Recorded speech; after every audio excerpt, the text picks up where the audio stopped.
to the very first module of our Complete Ethical Hacking Masterclass, brought to you by Secure7, where you don't just learn hacking, you learn it the right way. Whether you're someone curious about how hackers think, or you're serious about becoming a cybersecurity professional, you're in the perfect place.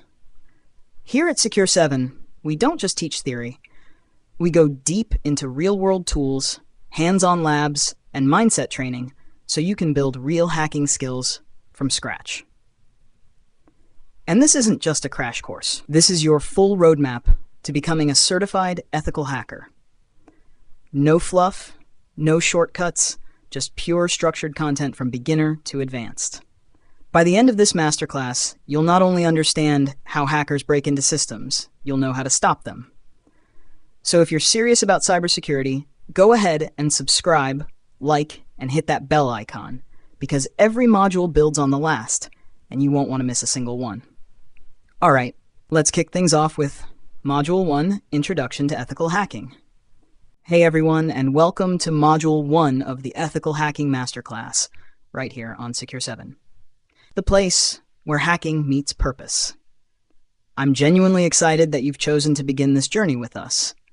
Whether you're a curious beginner, a tech enthusiast, or even someone from IT looking to shift into cybersecurity, this course is designed to help you build real skills from scratch. Now, before we dive deep into commands, exploits, and firewalls, let's take a moment to set the stage. What you'll learn in this module. Over the next few videos, you're going to learn 1. What ethical hacking really is and how it's different from criminal hacking. 2. Types of hackers. White hats, black hats, gray hats. Yes, it's like a digital Wild West out there. 3. Legal and ethical responsibilities, because one wrong click can get you in trouble if you're not careful. 4. Career opportunities. What kind of jobs exist? What certs can help you get hired? We'll break it all down. 5. How to set up your own hacking lab, a safe virtual environment where you can experiment and practice without breaking any laws. Sounds good, right? Quick gossip time. Did you know a 13-year-old once hacked into a school network and changed his grades, and then posted a tutorial on Reddit? Bold move. Not ethical, but shows how early and curious some hackers start. The key difference? Intent and permission. That's what separates ethical hackers from criminals. By the end of this module, you'll not only understand what ethical hacking is, you'll start thinking like a hacker. And that's where transformation begins. So grab your notebook, hydrate, and stick around. This is going to be fun. And hey, if you haven't subscribed yet, now's the time. Hit that bell too, so you don't miss the next module. Let's move on to Section 1.2. What is ethical hacking? Welcome back to Secure7, and let's get into the real meat of this module. What is ethical hacking? So, what is ethical hacking? Let me break it down in simple terms. Ethical hacking, also called white hat hacking, is when you legally and deliberately break into computer systems to find security flaws before the bad guys do. That's right, you're breaking into systems with permission. It's like when a bank hires someone to test if their vault can be cracked. Not to steal money, but to make sure no one else can. Ethical hackers think like malicious hackers, but act with integrity. You simulate real cyber attacks so companies can fix their defenses. Now here's where it gets cool. Imagine a company as a digital castle. You're the knight who's trying to sneak in, not to attack the king, but to find the secret tunnels before the enemy does. Sounds fun, right? Cyber gossip break. A few years ago, a hacker found a vulnerability on Facebook that let him post on anyone's timeline, including Mark Zuckerberg's. He reported the bug, and although Facebook initially ignored him, the exploit made it public. And guess what? After the backlash, he ended up receiving a bounty reward and major respect from the community. That's the power of ethical hacking. You can expose flaws, help protect people, and even get paid. Why ethical hacking matters. We live in a time when everything is online. Banking, healthcare, government records, even refrigerators. If something has a network, it can be hacked. And companies know that. That's why ethical hackers are in massive demand, from startups to Fortune 500s, from hospitals to military intelligence. And trust me, this field is only growing. Skills used in ethical hacking. As an ethical hacker, you'll learn to scan networks and systems for weaknesses, exploit those weaknesses safely, report findings in clear, professional ways, use tools like Kali Linux, Nmap, Metasploit, Burp Suite, and more. Understand how systems are built and how they break. It's not just about hacking, it's about problem solving, creativity, and thinking like an attacker to build stronger defense. Remember, permission is everything. Hacking without permission, even just out of curiosity, is still illegal. If you're not authorized, it's called black hat hacking. And yes, people go to jail for it every year. Ethical hacking is powerful, but only when it's controlled, legal, and ethical. So to sum it up, ethical hacking is the art of thinking like a hacker, but acting like a professional. You're not just learning how to break things, you're learning how to secure the digital world. That's it for this section. In the next one, we'll talk about the types of hackers: white hats, black hats, gray hats, and even the chaotic ones in between. It's going to get interesting, so stay tuned, and make sure you're subscribed to Secure7. Welcome back, Hacker in Training. In this section on Secure7, we're diving into the many shades of hackers. Spoiler alert, not all hackers wear hoodies in dark basements, but some do. Let's break down the different types of hackers you'll hear about in the cybersecurity world. Each one has a different mindset, mission, and moral compass. 1. White hat hackers, the good guys. That's you, or at least who you're becoming. White hat hackers work legally and ethically, often hired by companies to test their systems for vulnerabilities. They follow laws, work under contracts, and help make the digital world safer. Quick story. Companies like Google and Apple have official bug bounty programs, paying white hat hackers thousands of dollars to report bugs. Some ethical hackers make 6 figures just from bounties. 2. Black hat hackers, the bad guys. These are the cyber criminals you hear about in the news.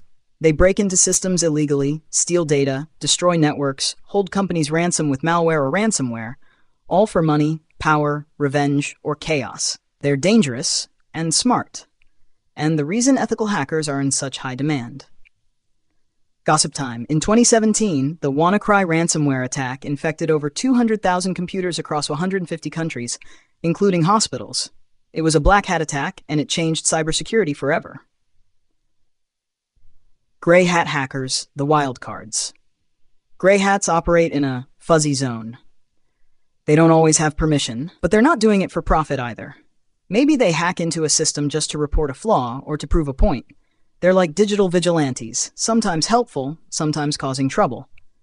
Fun fact: a gray hat once hacked into a city's surveillance system just to expose how insecure it was. They didn't steal anything, but still broke the law. Helpful, but risky. Hari 4. Script kiddies, the copy-pasters. These are usually newbies who don't fully understand how hacking works. They download ready-made tools or scripts and launch attacks without much knowledge. They're not usually very dangerous, unless they accidentally trigger something big. Example: a script kiddie once took down a school's Wi-Fi because he didn't want to write a math exam. That's dedication and poor decision-making. 5. Hacktivists, the rebels. These are politically or socially motivated hackers. They deface websites, leak documents, or launch DDoS attacks to protest or make a statement. Groups like Anonymous are well-known hacktivist collectives. Sometimes they're seen as heroes, sometimes as threats. It depends on your perspective. Bonus: state-sponsored hackers.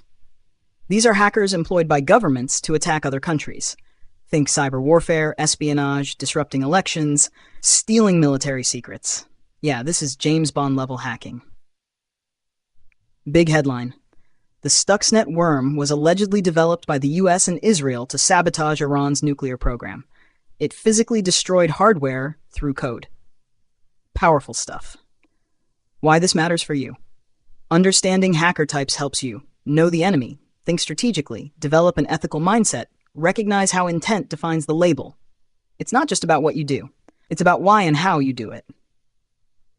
So, quick recap. Hat intent, legal, motivation, white good, yes, defense, security, black, malicious, no, money, power, gray, mixed. Usually not curiosity, justice, Kitty random, mostly not, fun chaos. Hacktivist political, no, activism. State political, often not, cyber warfare. Up next in section 1.4, we'll talk about the legal and ethical rules you absolutely need to know, because without them, even good intentions can lead to real consequences. Make sure you're subscribed to Secure7, and I'll see you in the next lesson. Welcome back to Secure7. Before you even type a single command into a terminal, you need to understand this. With great power comes great responsibility. Yes, we're getting serious now, because this stuff can literally make or break your career. Ethical hacking is only ethical if it's done legally and responsibly. Let's break it down. Why legal and ethical knowledge matters. You might be learning hacking techniques for good reasons, but intent alone isn't enough. If you touch a system, a server, a website, or even a Wi-Fi network without permission, you could be breaking the law. And we're not talking about a slap on the wrist. We're talking fines, job bans, even jail time. Yep, even scanning a network without consent can get you into trouble. Cyber gossip time. In 2012, a famous hacker named Andrew Weave Auernheimer discovered that AT&T had an exposed API leaking iPad user data.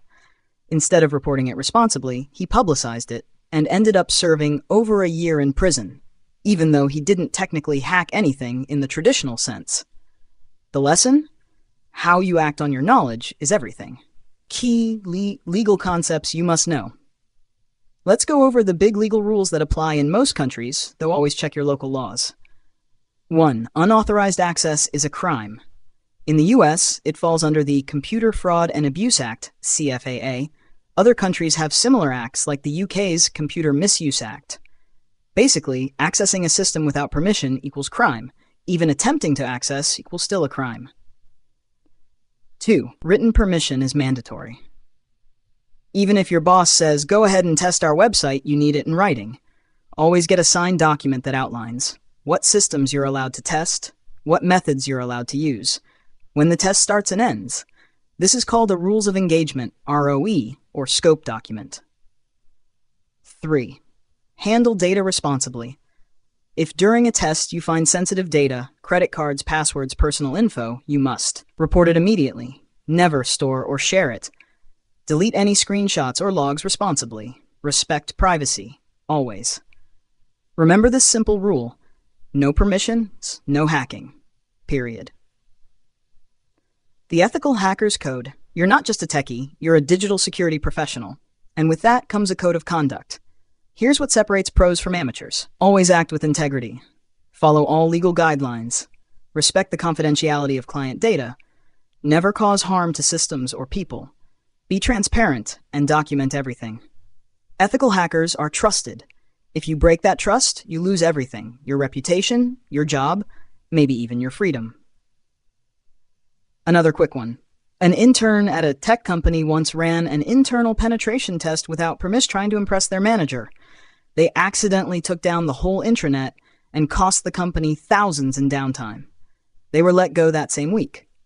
Intentions were good, but ethics failed. So to recap, don't touch systems without explicit written permission. Know the laws in your country. Get the rules of engagement before doing anything. Respect data privacy and boundaries. Be professional and trustworthy. This section isn't just to keep you safe, it's to make sure you're seen as a real, reliable, ethical hacker in the industry. Coming up next, in section 1.5, we'll explore the certifications and career paths that can help you land jobs, grow in this field, and get taken seriously by employers. Make sure to subscribe to Secure7, and remember, you're not just learning how to hack, you're learning how to protect the future. Welcome back to Secure7, where we're not just learning how to hack, but how to turn it into a career. In this section, we're diving into the top certifications in ethical hacking, what each one offers, career paths you can follow, and how to start even if you have zero experience. Let's go. Why certifications matter in cybersecurity. Your skills matter most, but certifications open doors. They show employers that you've passed exams, mastered essential tools, and understand how to work responsibly and professionally. Certs give you credibility, help you stand out, and can often lead to better salaries and real job offers. Let's break down the most popular ones. 1. CEH, Certified Ethical Hacker, provided by EC Council, best for beginners and intermediate learners. Topics: footprinting, scanning, enumeration, system hacking, web app attacks, malware, wireless, social engineering, and more. Exam, multiple choice, 125 questions. It's like the entry ticket into the professional ethical hacking world. Recognized globally and a great addition to your resume. Pro tip, it's theoretical, so pair it with hands-on labs like Try Hack Me or Hack the Box. 2. OSCP, Offensive Security Certified Professional, provided by Offensive Security, best for intermediate to advanced learners. Topics: exploitation, buffer overflows, privilege escalation, custom exploit development. Exam, 24-hour hands-on penetration test. The OSCP is no joke. It's hardcore. No multiple choice here, just a real-life hacking challenge. If you pass OSCP, recruiters notice. It's a career maker. Fun fact, some red teamers call it the black belt of ethical hacking. 3. CompTIA Security Plus, provided by CompTIA, best for total beginners. Topics: network security, threats, cryptography, identity management, risk management. Exam, multiple choice and performance-based. If you're just starting out, even before diving deep into hacking, Security Plus gives you a solid cybersecurity foundation. Bonus, it's DoD approved and a requirement for many government jobs.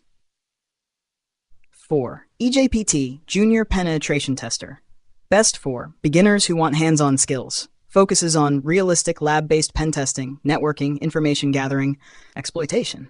Many students say EJPT is the best first cert because it's cheap, practical, and teaches you real hacker thinking. It's fun, it's doable, it'll boost your confidence. 5. PNPT, Practical Network Penetration Tester, TCM Security, known as a modern, respected, affordable hands-on cert. Topics: external, internal pen testing, AD exploitation, report writing. Exam, real engagement with a real report at the end. Gossip alert. A lot of professionals are now choosing PNPT over CEH because it's cheaper, hands-on, and more realistic. Career paths in ethical hacking with the right certifications, real skills. Here are the roles you can go for. Role: what you do. Average salary. Penetration tester. Simulate cyber attacks. $90K to $140K. SOC analyst. Monitor and respond to threats. $60K, $100K. Red team member. Act like an attacker to test defenses. $100K plus. Security consultant. Audit and advise companies. Varies. Vulnerability analyst. Identify and report flaws. $70. Security trainer, content creator. Teach and create courses like Secure7. Flexible. How to plan your path. If you're a beginner, here's a suggested roadmap. 1. Learn the fundamentals. Networking, Linux, cybersecurity basics. 2. Get hands-on. Try Hack Me, Hack the Box, Portswigger Labs. 3. Choose a beginner-friendly cert, EJPT or Security Plus. 4. Move to intermediate, CEH or PNPT. 5. Advance, OSCP or specialize in web, cloud, mobile, etc. 6. Build a portfolio. Blog posts, GitHub write-ups, reports. Final thought, you don't need a college degree to become a successful ethical hacker. What you need is skill, practice, and proof of your work. Certifications help, but your real power comes from hands-on practice and passion. In the next section, we're building your hacking lab from scratch. No more theory. It's time to get your hands dirty. Make sure you're subscribed to Secure7, and let's take this journey step by step. Secure7, learn to hack the right way. Welcome back to Secure7, and get ready, because this is where things start to get real.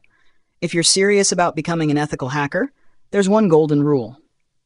Never practice hacking on real systems without permission, ever. That's why every hacker, pro or beginner, sets up a lab environment, a safe, isolated playground where you can break, hack, and learn without any consequences. Let's build yours from scratch. What is a hacking lab?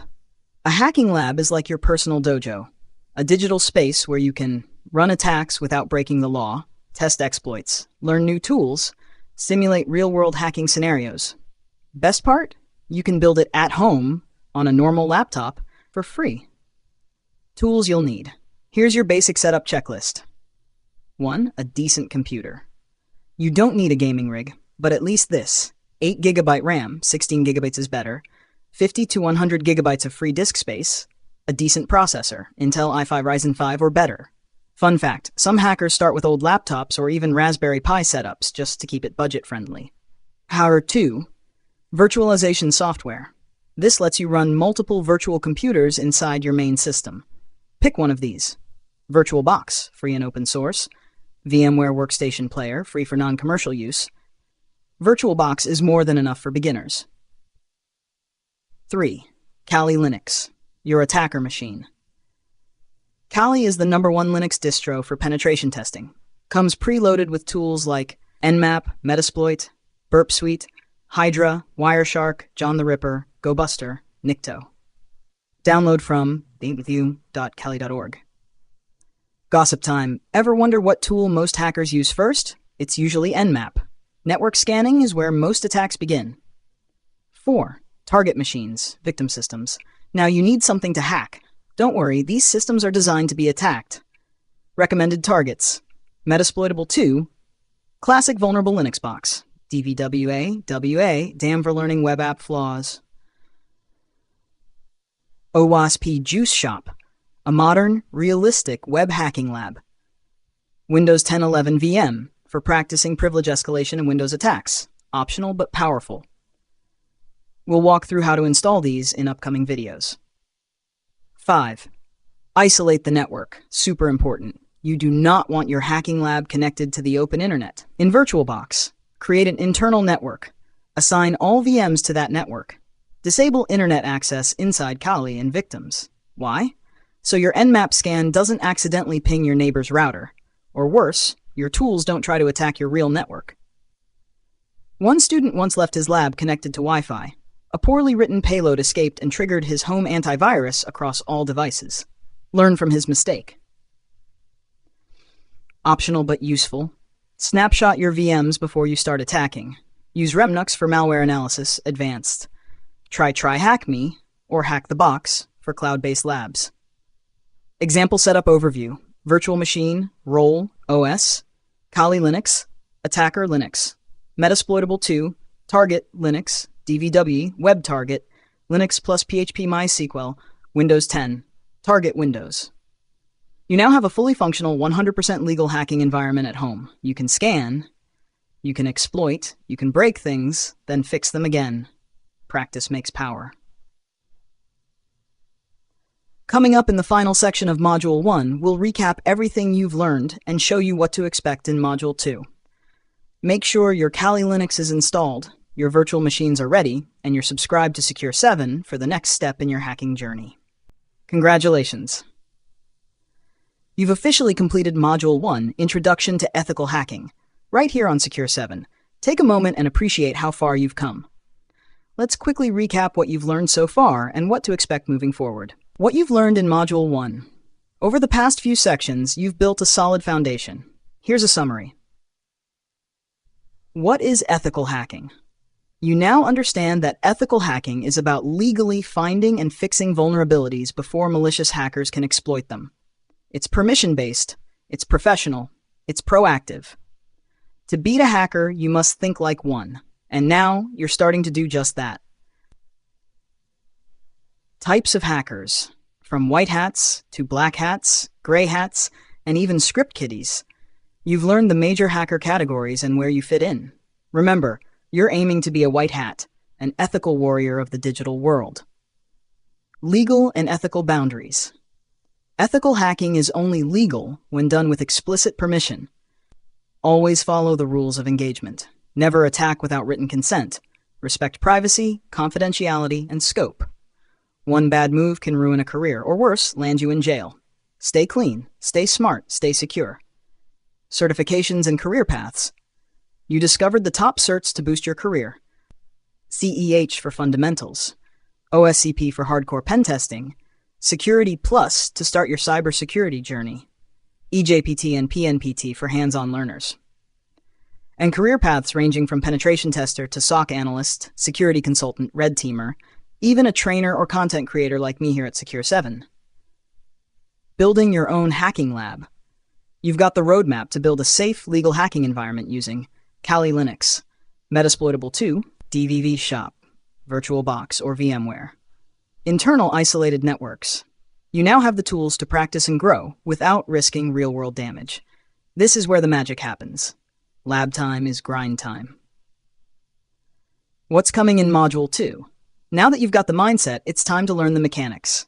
In Module 2, Networking Fundamentals will cover what is a network, how IP addresses and ports work, what is DNS, DHCP, NAT, etc. How hackers scan, sniff, and spoof, and how you can master the basics of traffic flow.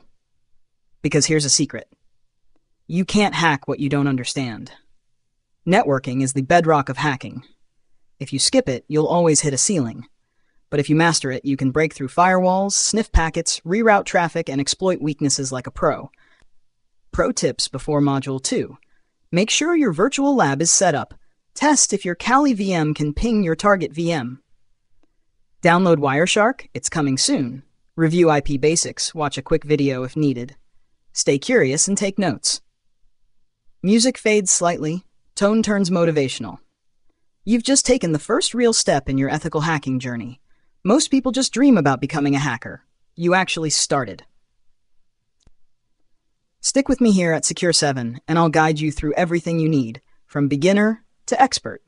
Like, subscribe, and share this course with someone who needs it. We're just getting started. Outro.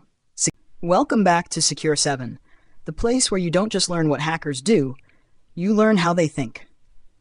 In Module 1, we uncovered the basics of ethical hacking, the mindset, the motivation, and the ethics behind the craft. But now, it's time to dive deeper, because you can't hack what you don't understand. So in this module, we're going into the heart of every hack, breach, or scan you'll ever do.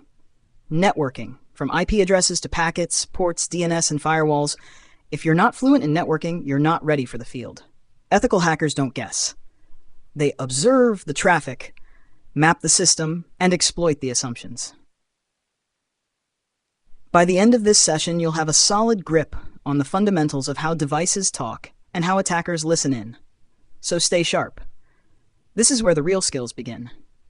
Hey hackers, welcome back to Secure7, where we break down the art of hacking and cybersecurity in a way that actually makes sense. Before you learn how to scan, sniff, or exploit systems, you first need to understand how they talk to each other. And that's where networking comes in. So, what is networking? Networking is the process by which two or more computers or devices exchange data with each other. Simple, right? But let's look deeper. Imagine networking like a digital conversation. Devices are the people. IP addresses are their phone numbers. Protocols are the languages they use. Cables or Wi-Fi are the roads or airwaves that carry their messages. If any part of this chain breaks, boom, communication fails. And guess what? That's exactly where hackers step in. Networking in the real world. Think about the apps you use every day. WhatsApp, Instagram, Google, banking apps. Every single tap or swipe sends network requests behind the scenes. As an ethical hacker, you're going to intercept these requests, analyze the traffic, understand protocols, and discover weak links. And to do all that, you've got to speak the language of the internet, which is networking. Key concepts you'll learn in this module. Here's what we'll dive into next. What is an IP address and how it's assigned? Ports and why they matter. TCP versus UDP and why one is chatty. DNS, the phone book of the internet. Subnets, gateways, MAC addresses. The OSI model. Yes, we'll make it simple. Fun fact, every time you send a message or click a link, you're walking through 7 layers of digital communication. Hackers love the OSI model because it shows where to break in. So that's your intro to networking. In short, networking is how computers talk. Hacking is about listening in, speaking back, or interrupting those conversations. Get ready, because in the next section, we're diving into IP addresses, your target's digital identity. Don't forget to hit that like button, subscribe to Secure7, and drop your questions in the comments. All right, hackers, welcome back to Secure7. Now that we've covered what networking is, it's time to learn about IP addresses, the digital identity of every device on a network. If you're going to scan networks, target machines, or spoof traffic, you must understand how IPs work and how they're grouped using subnets. Let's break it down. What is an IP address? An IP address, short for Internet Protocol Address, is a unique number assigned to each device on a network. Think of it like a home address, but for your computer. There are two types. Example, 192.168.1.1. Example, FE80 1D2A 480B 8765 211C7. As a hacker, you'll mostly deal with IPv4, especially in labs and internal networks. IP address breakdown, IPv4. IPv4 is made up of 4 numbers separated by dots, like this, 192.168.0.1. Each number, or octet, ranges from 0 to 255. That gives us about 4.3 billion possible addresses. An IP address is split into 2 parts. Network ID tells you which network the device belongs to. Host ID tells you which device on that network. What is a subnet? A subnet is a smaller portion of a larger network. It helps organize IP addresses and improve performance and security. You'll see subnet masks like 255.25.0/24. /24 means the first 24 bits are for the network. The remaining 8 are for the host. Subnets help hackers narrow their scan range. Instead of hitting all 4 billion IPs, you can target just 254. Example in a lab. Let's say your attacker machine is on 192.168.1.100/24. That means you're in the 192.168.1.0 network. You can scan 192.1.1 to 192.168.1.254. This is why understanding subnets equals scanning smarter. Hacker use case. Ethical hackers use IP and subnet knowledge to run Nmap scans effectively, avoid triggering firewalls, discover hidden systems in a range, conduct network enumeration. You can even spoof your IP to trick defenses, but more on that in advanced modules. Tools you'll use. Some key tools you'll use for IP and subnet work. IPAddr, ifconfig, to check your IP. Nmap, to scan subnet ranges. Ping, netstat, traceroute, for basic recon. Subnetcalc, calculate IP ranges. IP addresses are the addresses of targets, and subnetting helps you find the neighborhood they live in. Understanding these concepts gives you laser-sharp scanning, better recon, and fewer wasted attacks. In the next section, we'll explore MAC addresses and ARP, where you get even closer to your target inside a network. So if you're serious about hacking, don't skip ahead. Like, comment, and subscribe to Secure7. We've got way more coming. Welcome back, future hackers, to Secure7. You've already learned how IP addresses work, the digital home address of every device. But there's a deeper layer, the hardware address that identifies every device on a local network. That's the MAC address. And the protocol that links IPs to MACs? That's the ARP protocol. And it's gold for hackers. What is a MAC address? A MAC address, Media Access Control Address, is a unique identifier assigned to every network interface card NIC, like your Wi-Fi adapter or Ethernet port. It's made up of 6 pairs of hexadecimal numbers, like 01A2B C4D5E. Fun fact, the first half identifies the manufacturer, e.g. Intel, Realtek. The second half is unique to your device. Unlike IPs, MAC addresses don't change. They're burned into your device. Think of them as your network fingerprint. What is ARP? ARP stands for Address Resolution Protocol. It's how devices on a LAN, local area network, figure out which MAC address belongs to which IP address. Here's what happens. 1. A device says, "Who has IP 1168.11? Tell me." 2. The device with that IP responds, "I do. My MAC is 001A2B3C4D5E." This exchange is how your device knows where to send packets at the hardware level. And guess what? That process is completely trust-based, and that's where ARP spoofing comes in. Hacker use case, ARP spoofing. In ethical hacking, we exploit the trust in ARP using tools like EtherCap, BetterCap, or ARP spoof. What happens when you spoof ARP? You pretend to be the router. You intercept all traffic between the victim and the internet. Boom, man-in-the-middle attack. This allows you to sniff login credentials, redirect traffic, inject payloads. Of course, only in a lab environment or with explicit permission, never in a live network. Real-world analogy. Imagine you're at a party and someone asks, "Hey, who's Sarah?" You yell out, "That's me," even if you're not Sarah. Now you're getting all of Sarah's messages, food, and gossip. That's ARP spoofing in a nutshell. Tools you'll use. Here are some key tools you'll use when dealing with MAC and ARP. ARP-A, view your system's ARP table. IP-NA, same on Linux, ARP spoof to craft fake ARP responses. Wireshark, to monitor ARP requests responses. BetterCap, for advanced MITM attacks. Why MAC and ARP matter to hackers.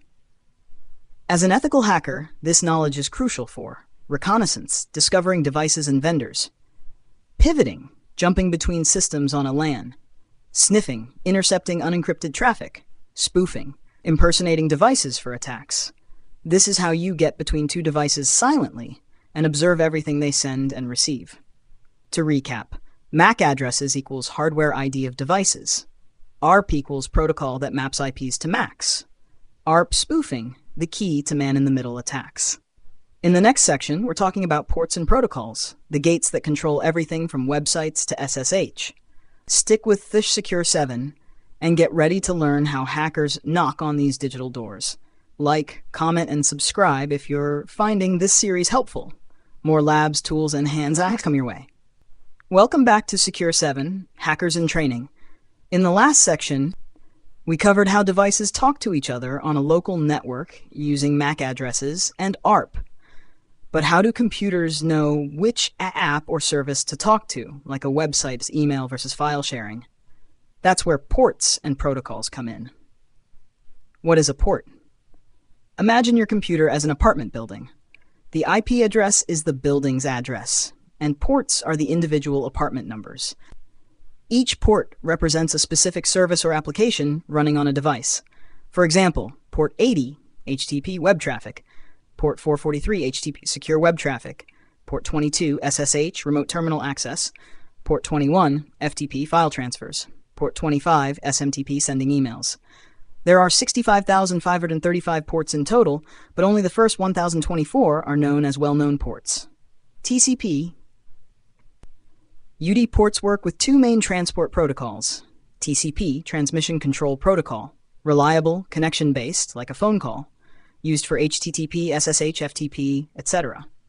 UDP, User Datagram Protocol, faster but connectionless, like throwing a paper airplane, used for DNS, video streaming, VoIP.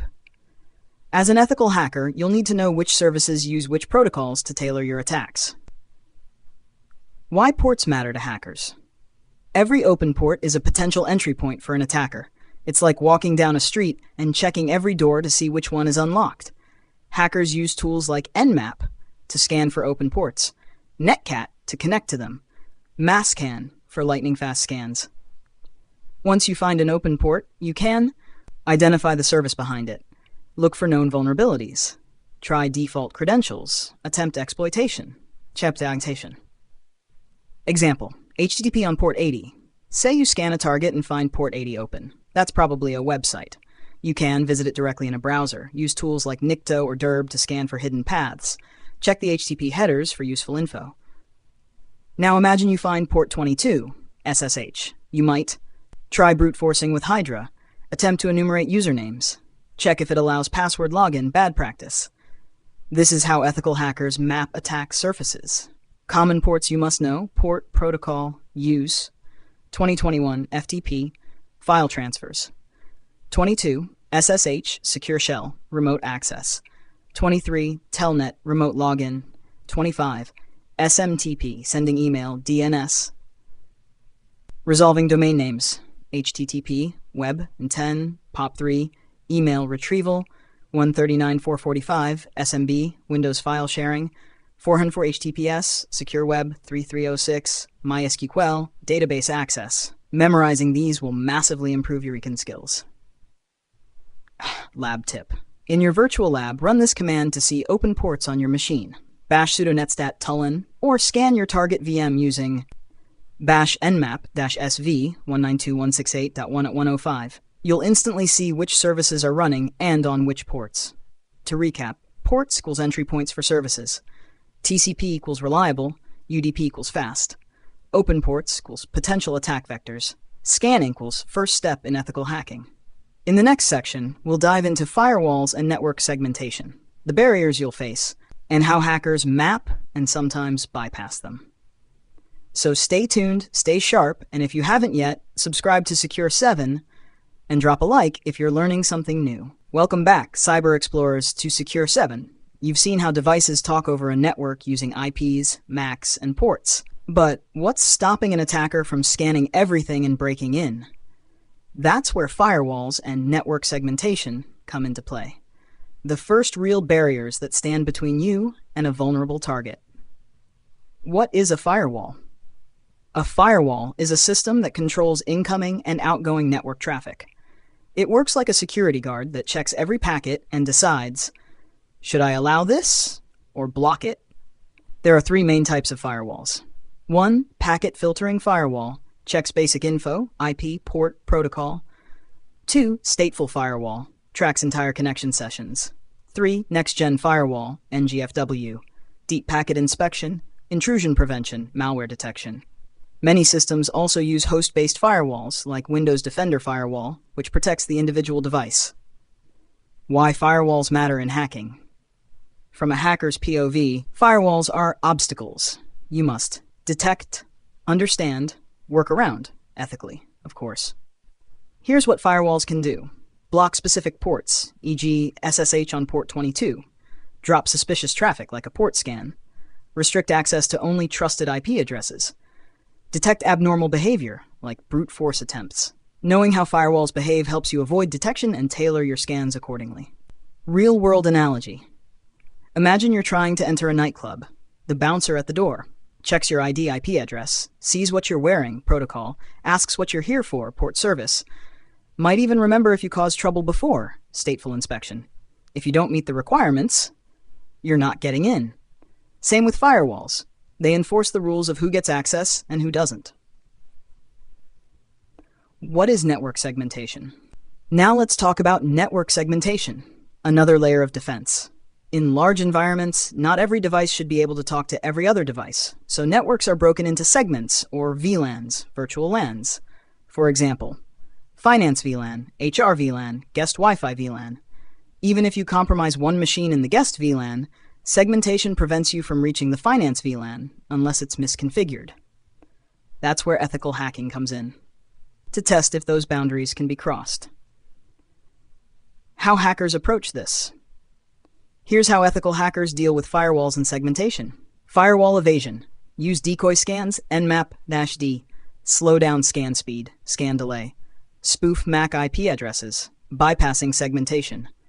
Search for misconfigured routers. Exploit devices with access to multiple segments. Use ARP spoofing to pivot between VLANs. Nmap for firewall detection. Wireshark for traffic analysis. IP tables, UFW, configure your own firewall in labs. Why this is critical for ethical hackers. When conducting penetration tests, this is where the report really matters. If you find a firewall is not configured properly or segmentation is missing, that's a high-risk finding. Because once an attacker gets inside a flat network, they can move laterally and compromise the entire infrastructure. As an ethical hacker, your job is to find those weak points before the bad guys do. Lab tip. Want to try this in your lab? Set up 2 VMs on separate VirtualBox networks. Use Kali to scan and connect to the other. It should fail if properly segmented. Try to ARP poison or spoof routes to gain access. This hands-on experience will help you understand what works and what doesn't. To recap, firewalls equals your first real gatekeepers.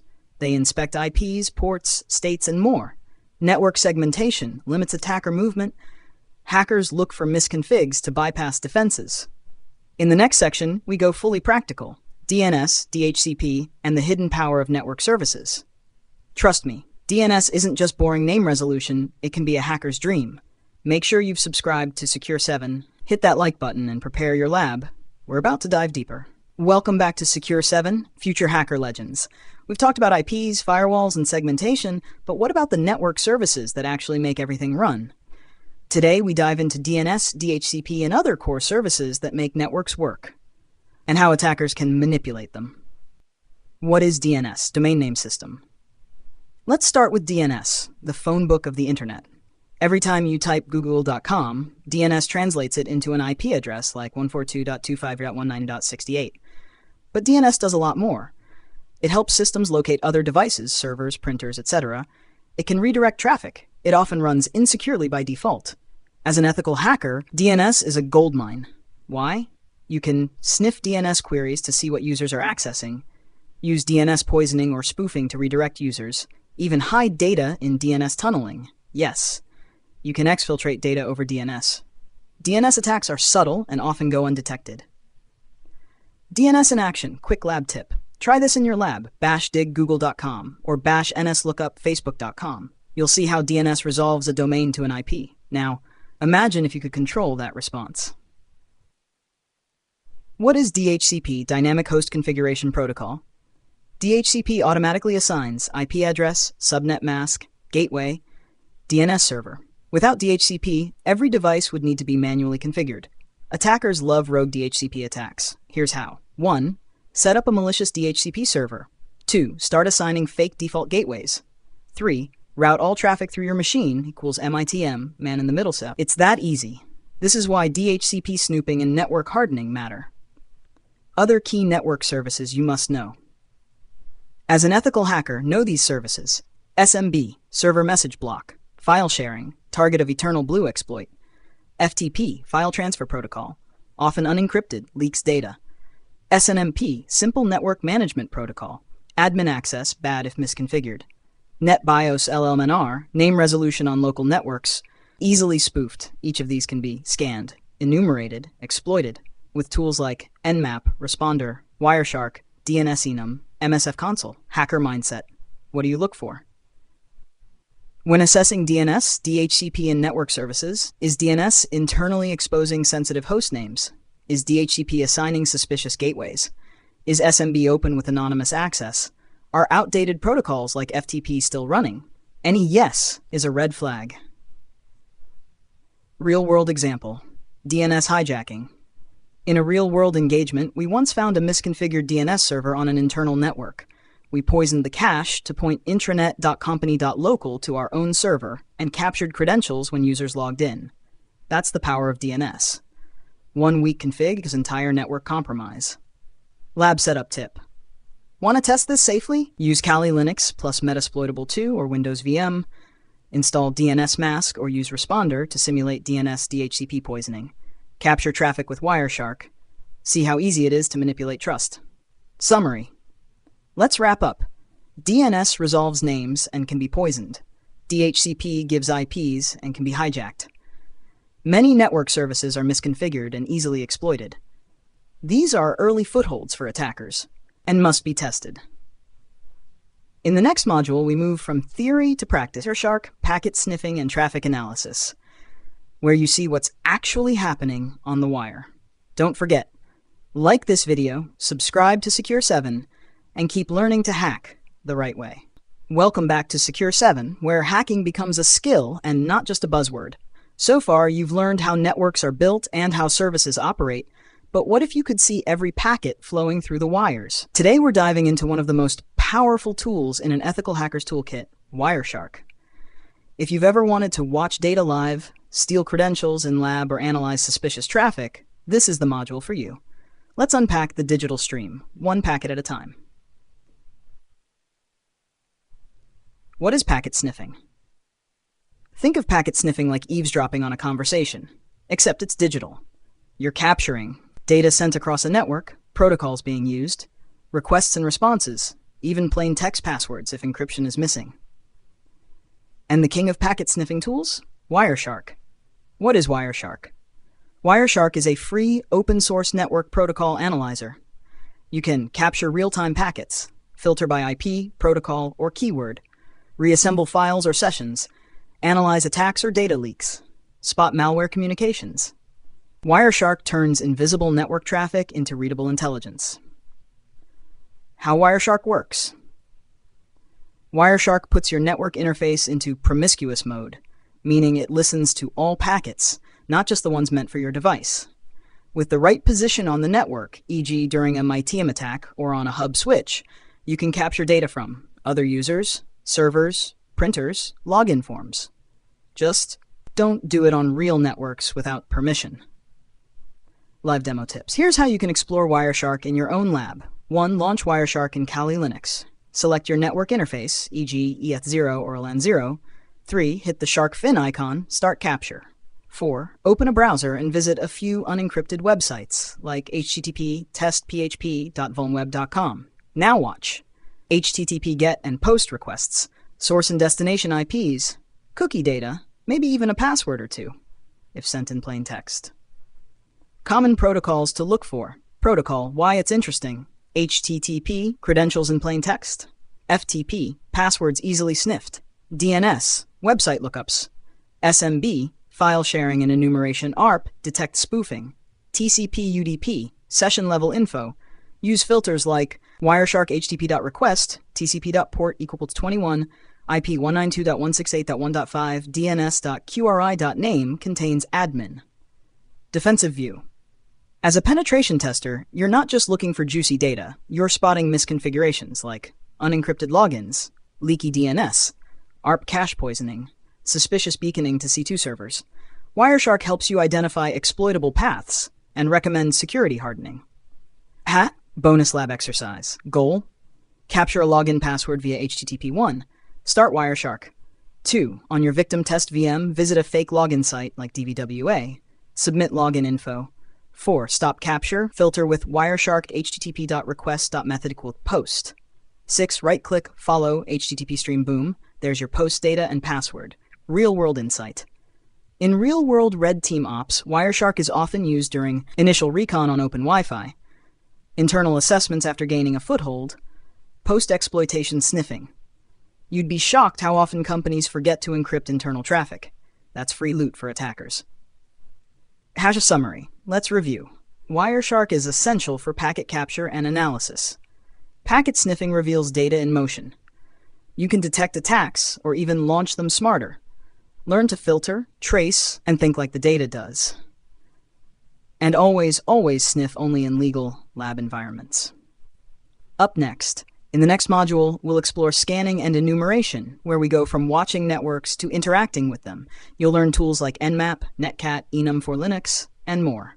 Don't forget, like this video, subscribe to Secure7, comment if you want hands-on lab walkthroughs. Welcome back to Secure7, where we break down hacking, ethically, practically, and professionally. So far, you've watched the traffic flow using Wireshark. Now it's time to interact with the target. Not passively, actively. Today's module is all about scanning and enumeration, two of the most critical phases of any penetration test or ethical hack. We're going to uncover live systems, open ports, running services, and even usernames without ever logging in. Let's fire up some tools and start digging. What is scanning? Scanning is the process of probing a network or system to discover live hosts, open ports, operating systems, running services. Basically, you're trying to figure out what's alive, what's open, and what can I attack. Think of it like walking down a hallway and checking every door to see which ones are unlocked. Meet the tools. Here are the essential scanning tools every ethical hacker must know. 1. Nmap, the king of port scanners. 2. Netcat, NC, Swiss Army knife of networking. 3. Masscan, the fastest scanner out there. 4. HPing3, for custom TCP IP packets and firewalking. 5. Zmap, for internet-wide scans. Today we'll focus on Nmap because it's powerful, scriptable, and widely accepted in real-world jobs. Hash basic Nmap scan. Let's run a basic scan in your Kali terminal. Bash nmap 192.168.1.1. This checks if the host is up and identifies basic open ports. Want more detail? Use the massSV flag. Bash nmap-sv 192.168.1.1. This shows the services and versions running on each port, like SSH 7.4, Apache 2.429, MySQL 5.7, and if you want to run a full aggressive scan, bash nmap a 192.168.1.1. That gives you OS detection, trace route, script scanning, all in one go. What is enumeration? Enumeration is the next level. After you discover what's open, you try to extract information from those services. Examples: enumerate users from SMB or FTP, pull banners from web servers, dump NetBIOS or SNMP data, identify share names or domains. Enumeration is often where low-hanging fruit like weak credentials, misconfigs, and outdated versions are exposed. Enumeration tools. Here are some awesome tools you'll use. Target, enum for Linux, SMB Windows shares and users. SNMP walk, devices with SNMP, netcat, banner grabbing, Nmap NSE, service-specific enumeration, NICTO, web server weaknesses. Example, enum for Linux bash enum for Linux a 192.168.1.5. Outputs, OS details, domain name, user accounts, share names, password policy. Just from open SMB ports, that's valuable data for planning further attacks or reporting risks in a pen test. Real-world insights in professional red teaming. Scanning and enumeration are low-risk, high-reward steps. You can map out entire networks without triggering alerts if done stealthily. Enumeration often leads to unauthenticated access, which makes it a high priority. Companies often forget to restrict internal services like SMB, SNMP, or Telnet, a goldmine for attackers. Ethical warning: do not scan networks without explicit permission. Even a harmless ping sweep can be flagged as reconnaissance, a major legal violation if unauthorized. Build your lab, practice there. Document everything in real-life jobs. Summary: scanning equals finding targets, ports, services. Enumeration, pulling data from services. Tools like Nmap, enum for Linux, SNMP walk are critical.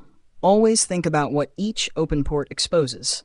The goal is information gathering without detection. Up next module, vulnerability analysis and exploitation basics. We've mapped the system, now we look for cracks. Stay tuned for CVE hunting, Metasploit basics, manual exploitation mindset. Like, share, comment, and subscribe to Secure7. Tap the bell so you don't miss the next big hack. Secure7, learn to hack the right way.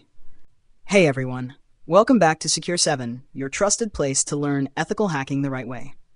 So far, we've explored the foundations of hacking and dug deep into networking basics. But now, it's time to get our hands dirty in the operating system where most hacking actually happens. Linux. Why Linux? Linux is the playground of hackers. Whether you're using Kali Linux, running tools like Nmap and Metasploit, or setting up a C2 server, it all happens inside a Linux environment. If you want to be a real ethical hacker, knowing Linux is non-negotiable. Not just how to use it, but how to navigate, control, script, and secure it. What you'll learn in this module. In Module 3, Linux Basics for Ethical Hackers, we'll cover how to use the Linux terminal like a pro, file system structure and key directories, essential commands every hacker must know, managing processes, permissions, and services, bash scripting intro, yes, we'll touch scripting too, real-world examples from hacking labs. This isn't a boring Linux tutorial. This is Linux with a hacking mindset. You'll learn what you need to know as a penetration tester, not just a sysadmin. Goal of this module. By the end of this module, you'll be able to confidently navigate any Linux-based system, understand file structures, manipulate users and permissions, and lay the groundwork for automation and exploitation. Whether you're in a CTF, red teaming, or building your own tools, this knowledge gives you the edge. So let's jump right in. Coming up next is Section 3.1, Introduction to Linux and the Command Line. Don't forget to like, subscribe, and hit that bell icon so you don't miss future modules. This is Secure7, and you're learning to hack the right way. Welcome to Section 3.1, Introduction to Linux and the Command Line. Before you can hack effectively, you need to be comfortable in Linux. And more importantly, the command line is where most of the real magic happens. If Windows is the world of GUIs and clicking, Linux is the underground tunnel where real hackers operate. So let's start with the basics. No fluff, no filler, just what you actually need to become a hacker. What is Linux? Linux is a free and open source operating system based on Unix. It powers 90% of cloud servers, most hacking tools and distributions, like Kali, Parrot OS, Android phones, IoT devices, and even parts of space systems. When you're learning ethical hacking, Linux is your home turf. Why ethical hackers use Linux? Here's why most hackers and pen testers prefer Linux. It's lightweight and customizable. It comes with built-in networking tools. You have total control over the system. You can automate anything via bash scripting. Almost all ethical hacking tools are made for Linux. Meet the terminal, aka shell. The terminal is a text-based interface that lets you interact with your OS directly. Think of it like a superpower. GUI is fine, but the shell gives you speed, precision, automation, complete system access.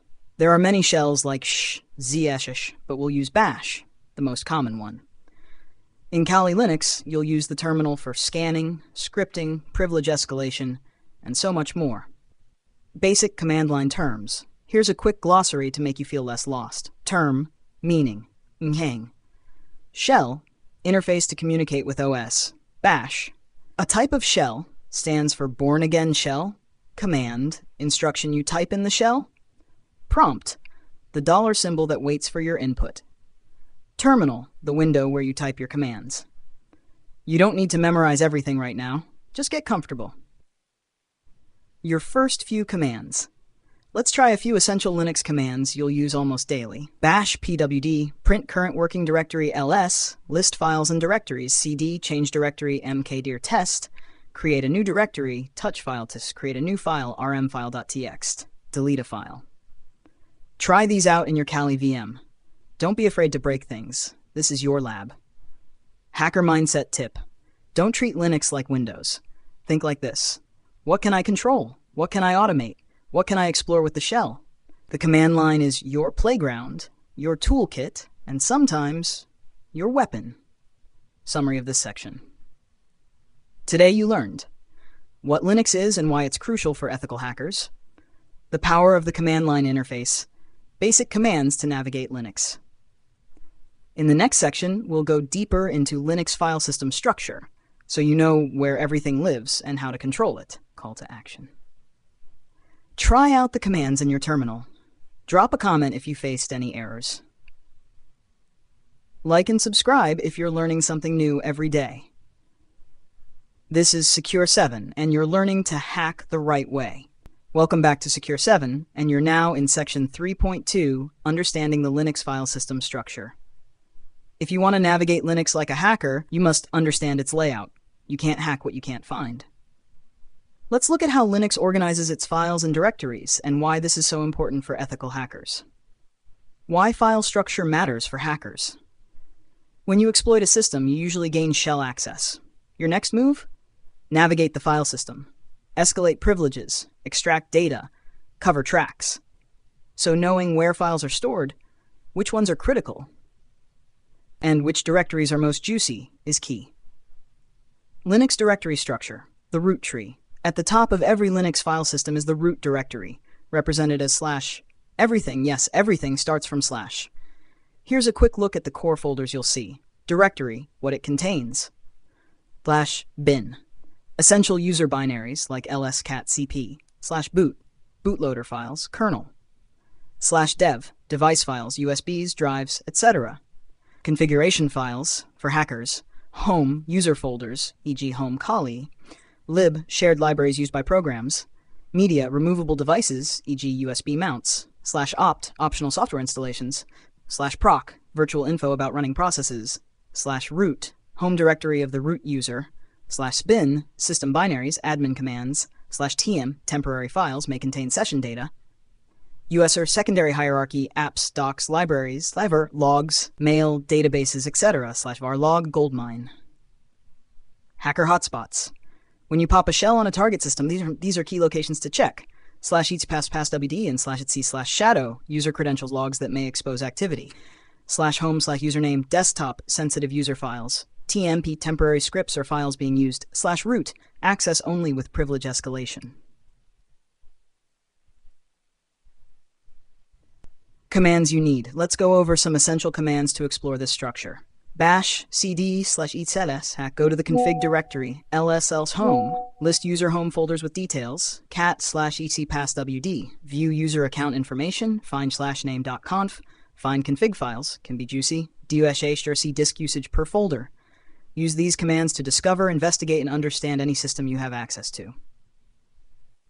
Pro tip: avoid accidental destruction. Some directories are dangerous to modify unless you know what you're doing. Never run random delete commands as root. You might break your whole OS. Always practice in your Kali VM. Never on real production systems, unless authorized. Summary. In this section, you've learned the hierarchy of the Linux file system, what's inside common directories, which locations are most useful for hackers, how to navigate and investigate them using basic shell commands. In the next section, 3.3, we'll talk about file and directory permissions, because as a hacker, you need to know who owns what, who can access or modify what, and how to escalate if you're locked out. Try this exercise. In your Kali Linux VM, 1. Explore the /etc home / var directories. 2. Use ls/la, cat, and find commands. 3. Take note of anything that seems sensitive or interesting. Subscribe to Secure7, hit the bell icon, and drop out in the comments if you're ready to go deep into real hacker territory.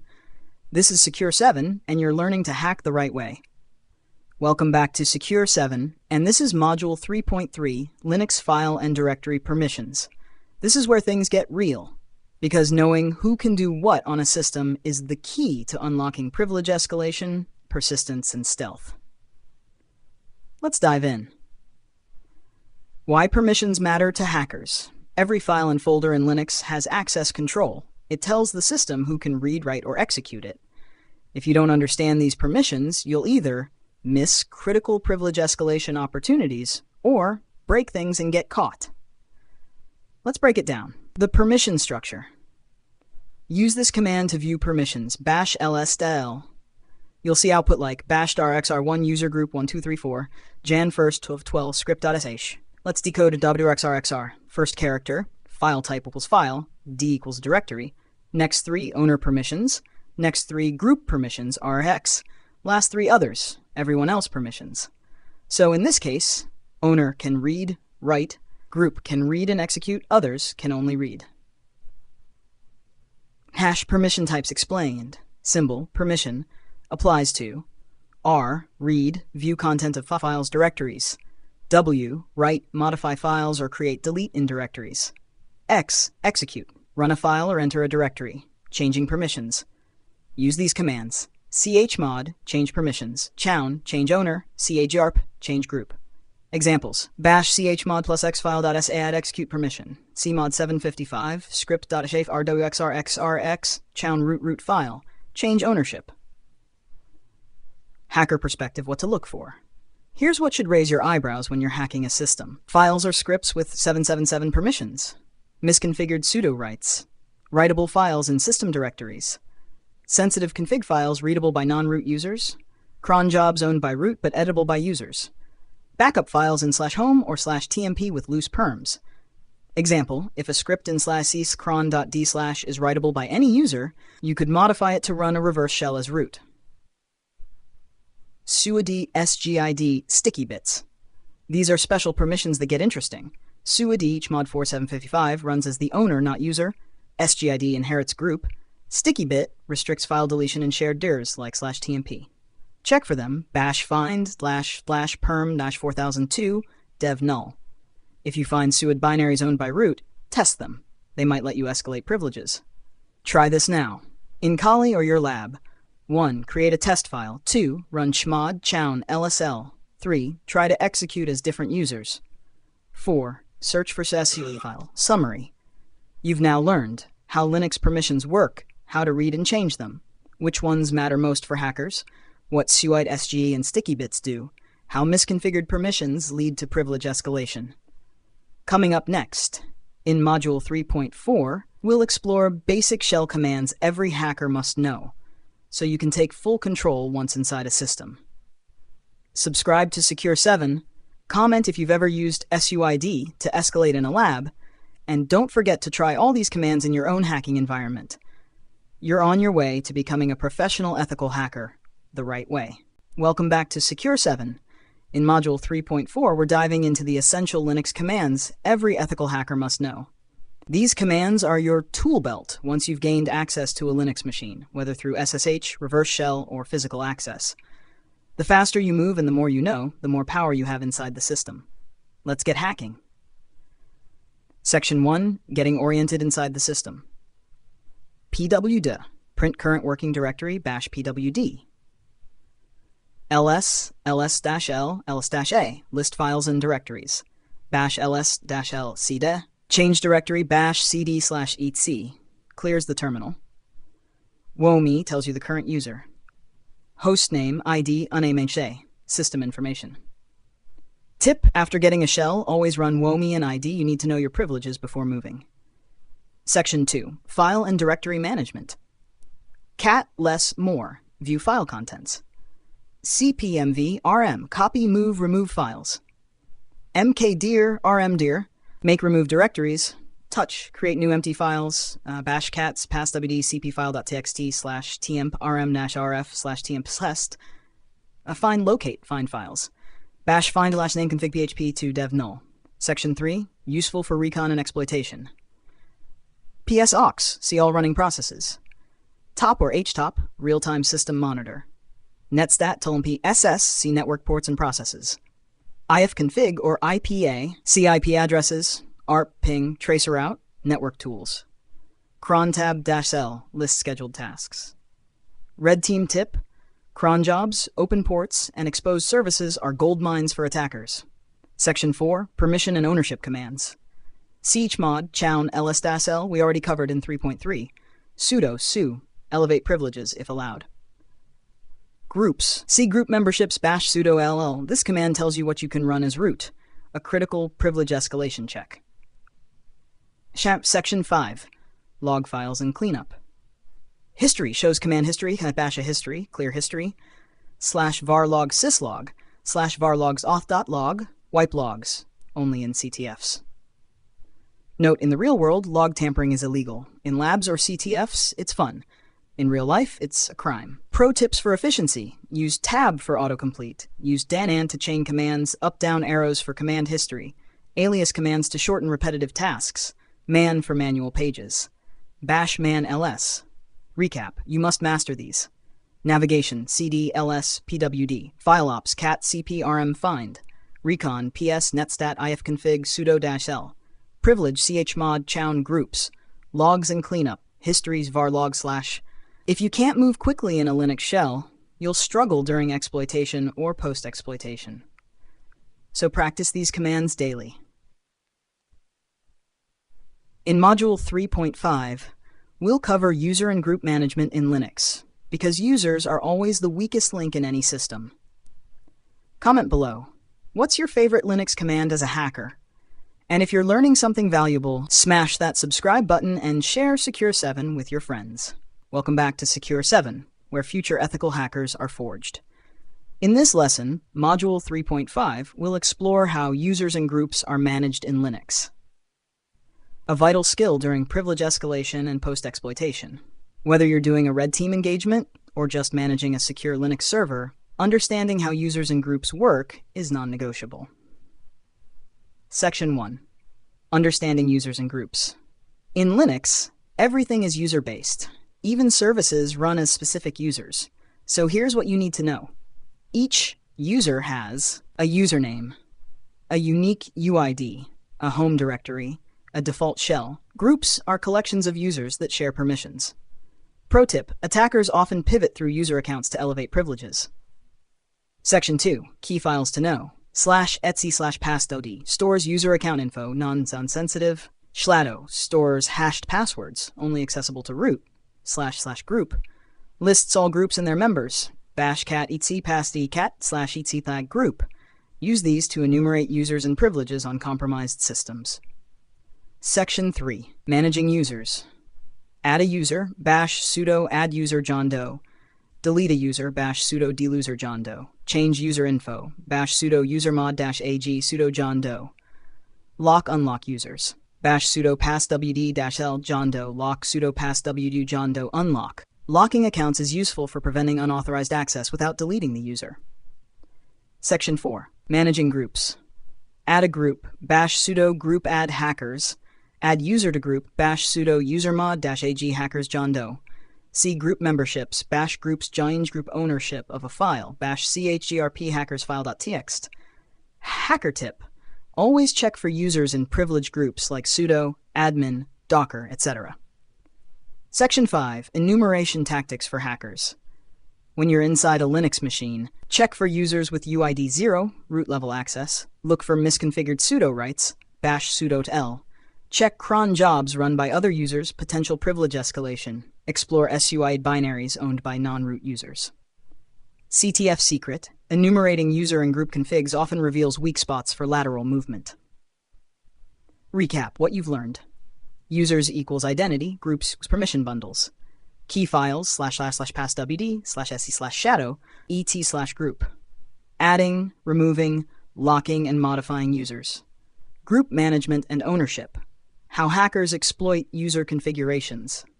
Mastering user and group management helps you understand system structure, detect weaknesses, and avoid security misconfigurations. What's next? In Module 3.6, we'll wrap up with essential shell scripting basics, because automation is a hacker's best friend. If you're enjoying the series, comment below. I control the users, I control the system. And of course, don't forget to subscribe to Secure7 and hit that bell icon so you don't miss Module 3.6.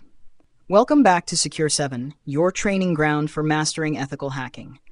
In Module 3.6, we're diving into something powerful: shell scripting. Why learn scripting as a hacker? Because automation is the secret weapon of every successful cybersecurity pro. Why shell scripting matters in hacking? Shell scripts allow you to automate reconnaissance, enumeration, and exploitation, customize payloads, scan networks, or even brute force login portals. Save time and avoid repeating manual commands. Shell scripting: more hacks in less time. Ethically, of course. Section 1. What is a shell script? A shell script is a plain text file that contains a series of commands to be executed by the shell. Default shell in Linux: bash/bin bash. File extension .sh. Example: bash*/bin bash echo welcome to Secure7. The first line is the shebang, telling the system what interpreter to use. Section 2. Your first script. Let's write a script that checks if a website is online. bash/bin/echo checking website status. Read -p enter URL. URL ping -c2 URL after 0. Then echo URL is reachable, else echo URL is down. Fi. To run it, bash chmod +x checksite.h/checksite.h holds the exit status of the last command. 0 means success. Section 3. Loops and conditionals. For loop, useful in scanning, bash for IP num5 do ping-c1192.18.1 IP done if else statement. Bash if 9ff/et passwd, then echo user file exists, else echo file missing. Fi. While loop bash count equals 1, while count-5 do echo attempt $count, count++ done. Section 4. Real-world ethical hacking uses. Recon automation. Create scripts to run Nmap scans on a target list. Vulnerability testing. Automate Nikto, GoBuster, etc. Brute force attempts. Custom password loops. For CTFs only. Cleanup tools. Remove payloads or evidence post-testing. Example: auto nmap scan, bash /bin bash for IP, do nmap nicus s t4 IP, scan results.txt done. Section 5. Best practices for hackers using scripts. Test scripts in a schlab environment only.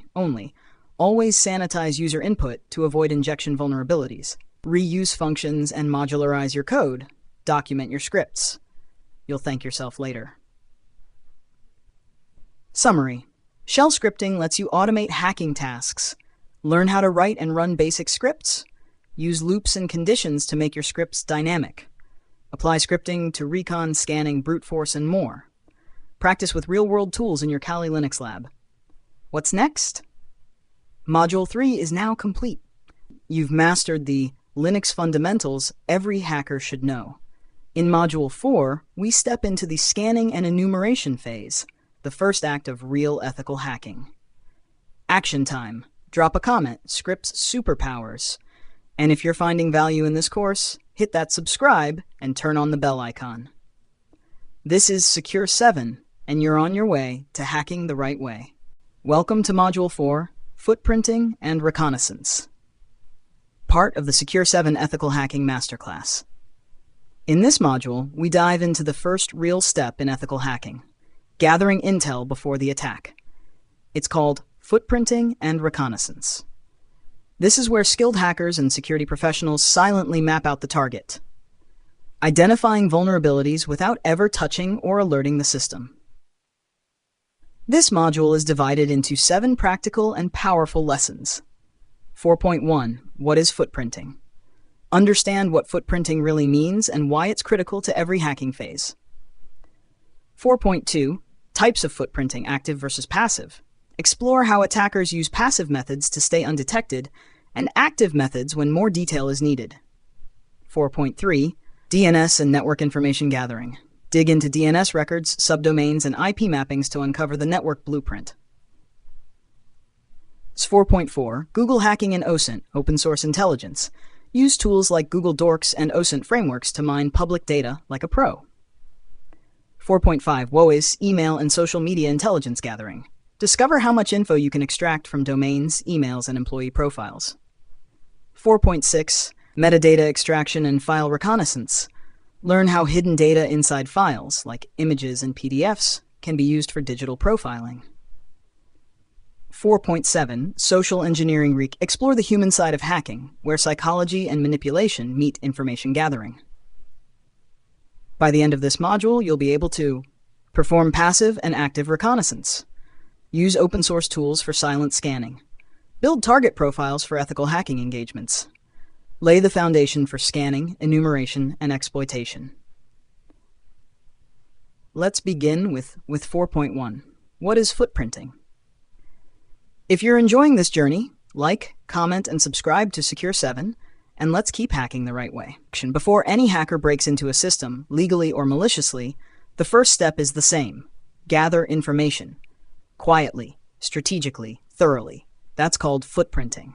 Footprinting is the blueprint building phase of ethical hacking. It's where you gather as much data as possible about your target, without directly interacting with their system. Imagine you're a thief, a legal one in our case, trying to break into a building. Footprinting is like walking around the outside, noting down where the doors and cameras are, when the guards change shifts, and what kind of locks are used, all before ever touching a lockpick.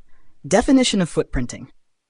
Footprinting is the process of collecting as much information as possible about a target system, organization, or individual to find ways to intrude or assess vulnerabilities.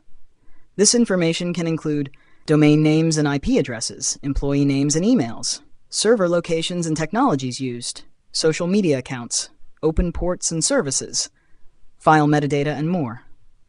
Why footprinting matters in ethical hacking. It helps define the attack surface, reduces guesswork in later phases like scanning and exploitation, reveals vulnerabilities before attackers find them. It's often legal and invisible when done passively. Most importantly, 80% of a real attack is planning and recon. The better your footprinting, the better your overall penetration test or defense plan will be. Ethical use of footprinting. As an ethical hacker, you must have permission before engaging in deep reconnaissance. Passive information gathering using public tools is usually fine, but anything beyond that requires authorization. Common footprinting tools and methods: Google Dorks, WHOIS Lookup, Shodan, Maltego, NS Lookup and Dig, LinkedIn, Facebook Recon, metadata extraction from docs images. We'll go deep into these in the coming lessons. Key takeaways. Footprinting equals silent intel gathering on a target. It's a mix of passive, undetectable, and active, riskier techniques. It lays the foundation for every ethical hacking operation. Think like a spy, act like a professional hacker. Next up, Module 4.2, Types of Footprinting, Active versus Passive. Make sure to like and subscribe to Secure7 if you're learning something new. Now that you understand what footprinting is, let's go one step deeper. There are 2 major styles of footprinting, and knowing when and how to use each is key for ethical hacking. Passive footprinting. Active footprinting. Let's break them down. Passive footprinting, the silent approach. Passive footprinting is about gathering intel without ever interacting with the target directly. You become a digital detective, collecting breadcrumbs that are already publicly available. Examples of passive sources: search engines, Google, Bing; social media profiles, LinkedIn, Facebook, WHOIS data; news articles, PDFs, and press releases; job postings revealing tech stacks, e.g. looking for AWS engineer; DNS records using public tools like Dig or NSLookup, if done off-target. Why it's used: completely stealthy. The target won't know you're investigating. No legal boundaries crossed if using only public data. Great for social engineering preparation or basic OSINT, open source intelligence. Passive doesn't mean useless. A skilled attacker can build a full map just from public info. Active footprinting, the direct probe. Active footprinting involves interacting directly with the target's infrastructure. Here you send requests, pings, or scans to a system to extract data. Examples of active techniques: port scanning, Nmap, masscan, banner grabbing, detecting server types, traceroute commands, DNS zone transfers, if misconfigured, email verification tools, direct ping sweeps. Why it's useful: gives more accurate and detailed info, reveals live hosts, open ports, operating systems, and more, required before exploitation phases. But there's a catch. It can trigger alerts in intrusion detection systems, IDS. Without permission, it could be illegal or unethical. Quick comparison table: feature, passive, active, if public data only. Visibility: stealthy, undetectable. Detectable, triggers alerts. Interaction with target: no, yes. Data accuracy: moderate, high. Legal risk: low, if public data only. High, if done without consent. Tools used: Google, WHOIS, Maltego, Nmap, traceroute, ping. Pro tip: most skilled ethical hackers start passive, gather what they can, then switch to active once they have legal authorization and clear scope. Ethical reminder: never use active footprinting on a system you don't have permission to test. It's equivalent to knocking on someone's door at 2 a.m., not a good look. In summary, passive equals silent, legal, safe. Active equals louder, deeper, riskier, but powerful. Use both strategically during penetration testing. Always follow your scope, contracts, and legal boundaries. Next up, Module 4.3, DNS and Network Information Gathering. We'll learn how to extract valuable details from the DNS and network layer. Like, comment, and subscribe to Secure7 if you're ready to become a recon ninja. Welcome to one of the most underrated but powerful phases of Reconnaissance, DNS and Network Information Gathering. If you control the DNS, you control the internet. That might sound dramatic, but DNS is a goldmine for ethical hackers. In this lesson, we'll explore how hackers and cybersecurity professionals can extract sensitive infrastructure information without ever breaching a system. What is DNS? DNS equals Domain Name System. It's the Internet's phone book, converting domain names like Secure7.in into IP addresses like 203.133.10. But there's a catch. DNS servers often leak information, intentionally or unintentionally. That's where ethical hackers come in. Why DNS matters in recon: reveals internal network structure, identifies subdomains, e.g. admin.secure7.in, can expose internal IP addresses, helps locate email servers, test servers, APIs, may allow zone transfers, a huge vulnerability. Tools and techniques for DNS recon. 1. WHOIS lookup, reveals domain registrar, owner, contact info, DNS servers, tools WHOIS, ICANN-lookup, OXE.com. 2. NSLookup dig, queries DNS records, A, MX, TXT, NS, etc. Tool, NSLookupDomain.com, digdomain.com, any. 3. Subdomain enumeration, helps find hidden apps or staging environments. Tools, Sublist3er, CRT Sheesh, Amass, Asset Finder.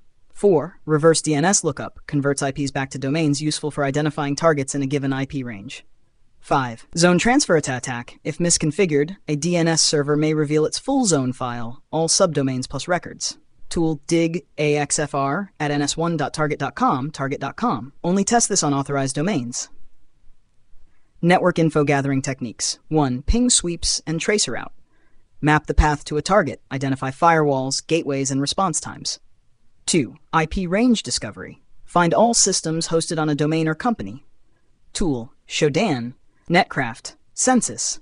3. Port scanning preview, light, find open ports passively using tools like Shodan, save full scans for later modules.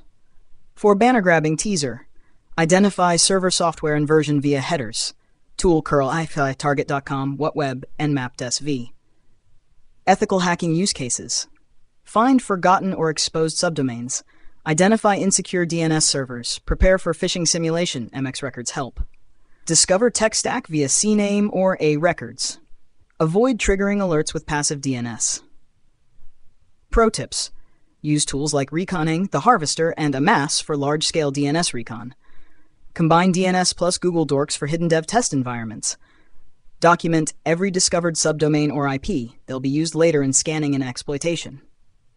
Important reminder, only test domains IPs you're authorized to test. DNS recon is legal. But DNS zone transfers or scanning live targets can get you into trouble without proper scope. What you've learned in this lesson, what DNS is and why it matters in recon, passive and active tools for DNS and network info gathering, how subdomain and zone transfer recon reveals infrastructure, tips to stay ethical and efficient. Coming next, Module 4.4, Google Hacking and OSINT. We'll uncover how Google and public data can expose vulnerabilities companies didn't even know existed. Welcome back to Secure7. In this part of our journey, we explore how search engines and public data can be weaponized for hacking, legally and ethically. The best hackers don't break in, they log in, using public information. This is where Google Hacking and OSINT, open source intelligence, come into play. What is Google Hacking? Google Hacking refers to using advanced search techniques known as Google Dorks to uncover sensitive information indexed by search engines. This includes exposed admin portals, login pages, error messages, configuration files, and webcams forgotten databases, documents with metadata, passwords, usernames. Examples of Google Dorks, dork, what it entitle, index of site example.com, directory listings, file type SQL in-text password, SQL dumps containing passwords, INRL, login site example.com, login pages, xlog log files, site example.com, INRL, admin portals, in-text DB password, exposed credentials and code. Google Dorks are passive. They don't send any requests to the target system directly. This makes them useful for stealth reconnaissance. What is OSINT, open source intelligence?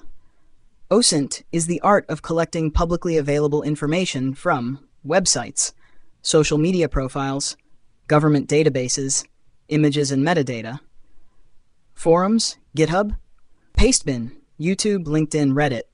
Hackers use OSINT to profile organizations, build employee target lists, find leaked credentials, map out infrastructure, discover abandoned domains or projects.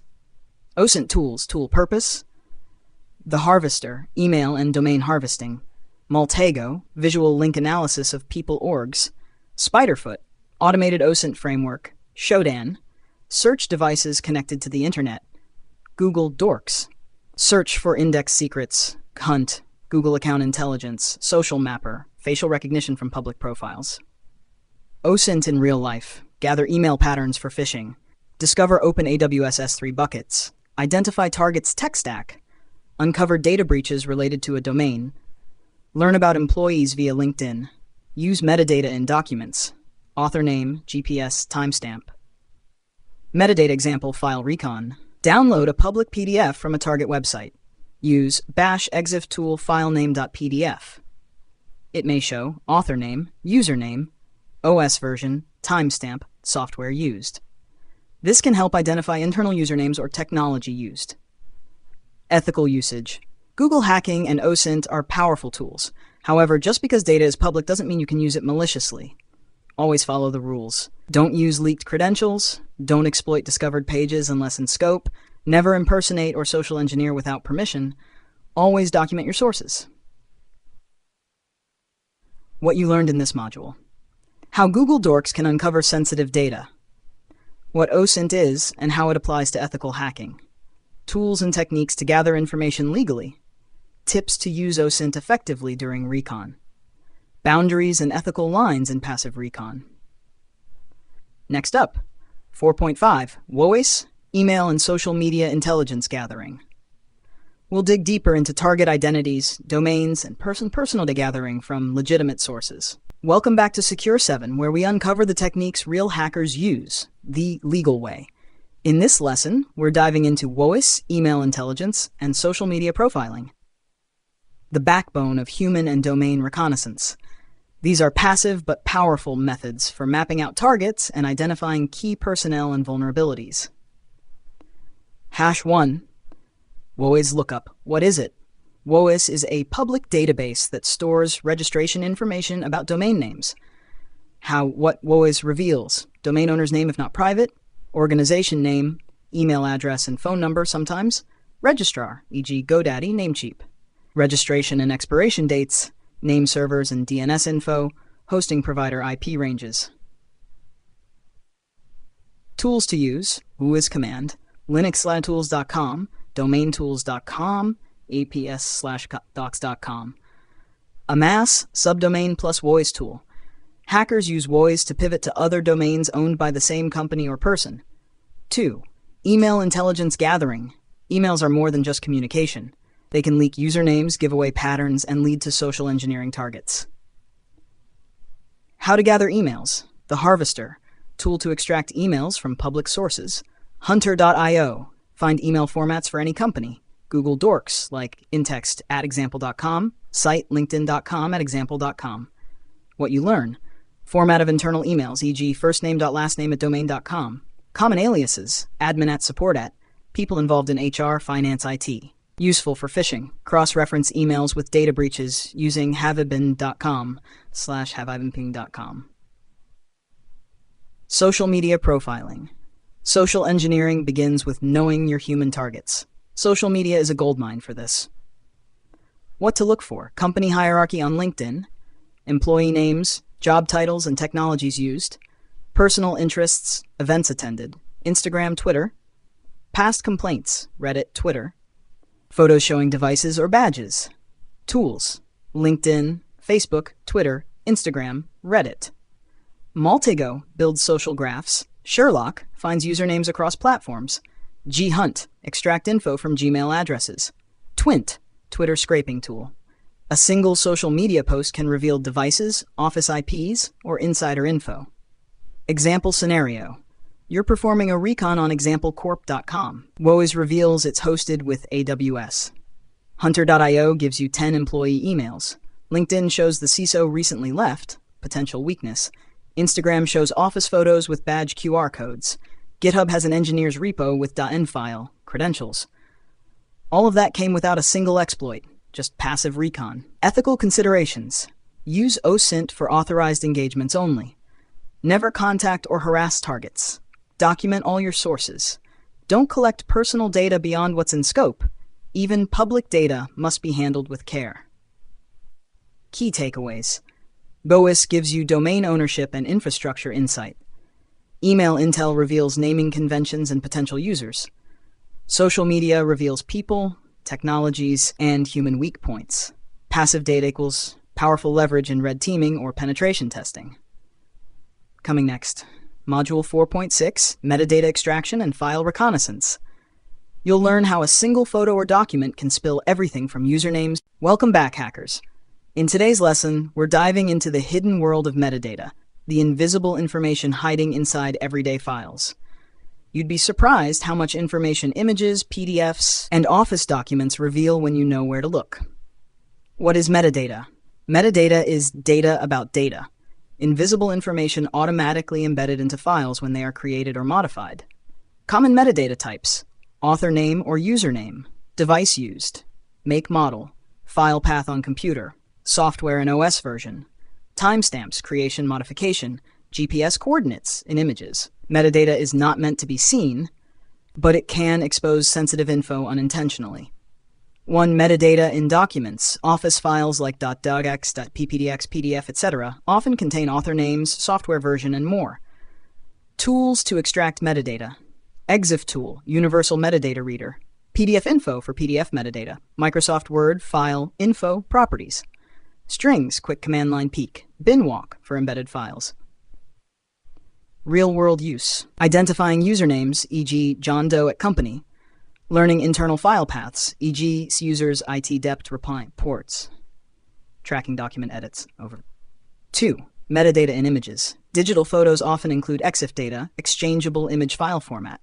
EXIF data might contain camera make model, timestamp, GPS coordinates, major privacy risk, orientation, ISO, exposure, etc. Tools. EXIF tool, exif.regex.info, exif.regex.info. MAT2 for metadata anonymization, photoforensics.com for deep image analysis. Example, someone uploads an image of their workstation to LinkedIn. EXIF data reveals, taken on iPhone 13, exact GPS coordinates, office location, time, 9:32 a.m. on a Monday, possible routine, schedule. B3, file reconnaissance. Recon isn't just about metadata. Files themselves can expose internal project names, developer comments or debug logs, credentials in .env or config files, file naming conventions, recycle bin and temp file leaks. Tools for hunting: GitHub, GitLab, Pastebin, Google Dorks, site drive.google.com, file type PDF confidential, site github.com, password, Shodan, searching exposed files on servers. Use case example. You're auditing a leaked resume from a company. EXIF tool shows author, anand.sxycorp.com. GPS coordinates reveal the building address, internal file path, CHA-A25 hiring plan.dax. PDF properties show it was exported via Adobe Pro, recent version. You now have names, locations, file paths, and software used, all without touching the network. Ethical use only. Don't extract or download unauthorized files. Perform metadata analysis only in scope. Always anonymize documents before sharing in reports. Use findings to strengthen an organization's digital hygiene. Key takeaways. Metadata hides valuable information in plain sight. Tools like EXIF tools, strings, and PDF info are your allies. Images can leak GPS, timestamps, and device info. File reconnaissance reveals internal structures without active scanning. Be ethical and responsible with what you uncover. Next up, Module 4.7, Social Engineering Recon, will explore how hackers exploit human behavior, phone calls, and email tricks, and how to defend against them. Welcome back to Secure7. We've explored tools, data, and techniques so far, but now it's time to explore the human factor, one of the weakest links in cybersecurity. In Social Engineering Recon, we focus on gathering intelligence about people, their habits, roles, relationships, and digital footprints, to exploit them without ever touching a firewall. What is social engineering? Social engineering is the art of manipulating people to give up confidential information or perform actions that compromise security. In Reconnaissance, we use social engineering to gather pre-attack intelligence like who works where, their job roles, their habits, hobbies, behavior, communication styles, platforms they use. This helps us craft more realistic phishing attacks, pretexts, or impersonation strategies. 1. Employee enumeration.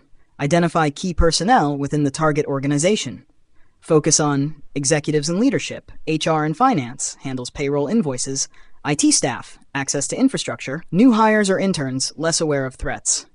Tools and platforms. LinkedIn, Facebook, Instagram, Twitters, company websites, About Us team, people search engines, e.g. people, hunter.io. 2. Profiling individuals. Once people are identified, gather personal data to build psychological profiles. What to look for: interests, hobbies, pets, travel, photos that show workspace, screens, badge IDs, language, tone of writing, helps in phishing. Work schedules or routines. Example, a user posts every morning from a coffee shop, perfect timing for a pretext call. 3. Email and communication patterns. Use OSINT tools to collect corporate email addresses. Tools, hunter.io, find email patterns. Email permutator, guess email combinations. Verifyemail.org, check deliverability. Mailtester.com. Why it matters. Email structure helps you send spoofed emails that look legit. X, first.last@secure7.com versus lastname@secure7.com. 4. Image analysis and background details. Look at images posted online, whiteboards and backgrounds, access badges, Wi-Fi names or QR codes, file names, screenshots. Desk layout could lead to physical attack vectors. Even a birthday cake with a name on it is a clue. 5. Pretexting and roleplay scenarios. Use the recon to build a fake persona, pretext. Hi, this is Raj from the IT team. we're resetting credentials. This is your vendor from HR system support. We need to confirm bank details. Hey, I saw your event on LinkedIn. Mind sending over the deck? Craft these stories based on facts gathered during recon to make them convincing. 6. BEC and vishing preparation. BEC business email compromise. Vishing voice phishing.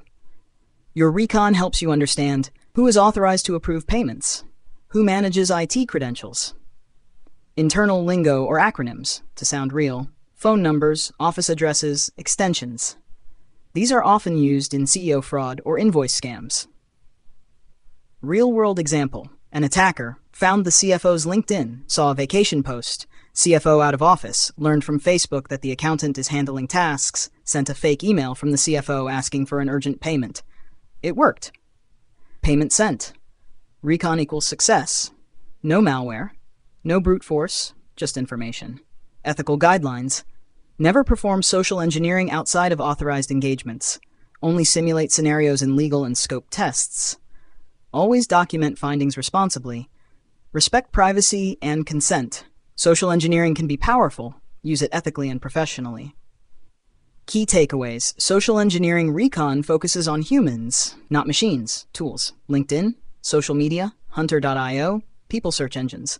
Look for patterns, relationships, routines, habits. Use recon to craft realistic pretexts or phishing lures. Always operate under legal and ethical guidelines. And that brings us to the end of Module 4, Footprinting and Reconnaissance.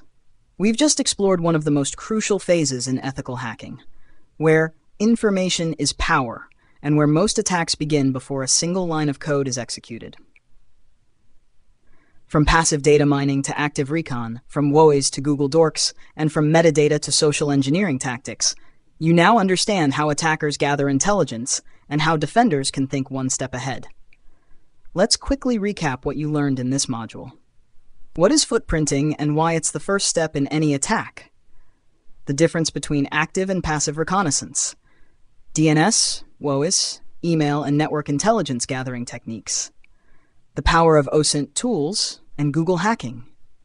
Social engineering reconnaissance, the human factor. What's next?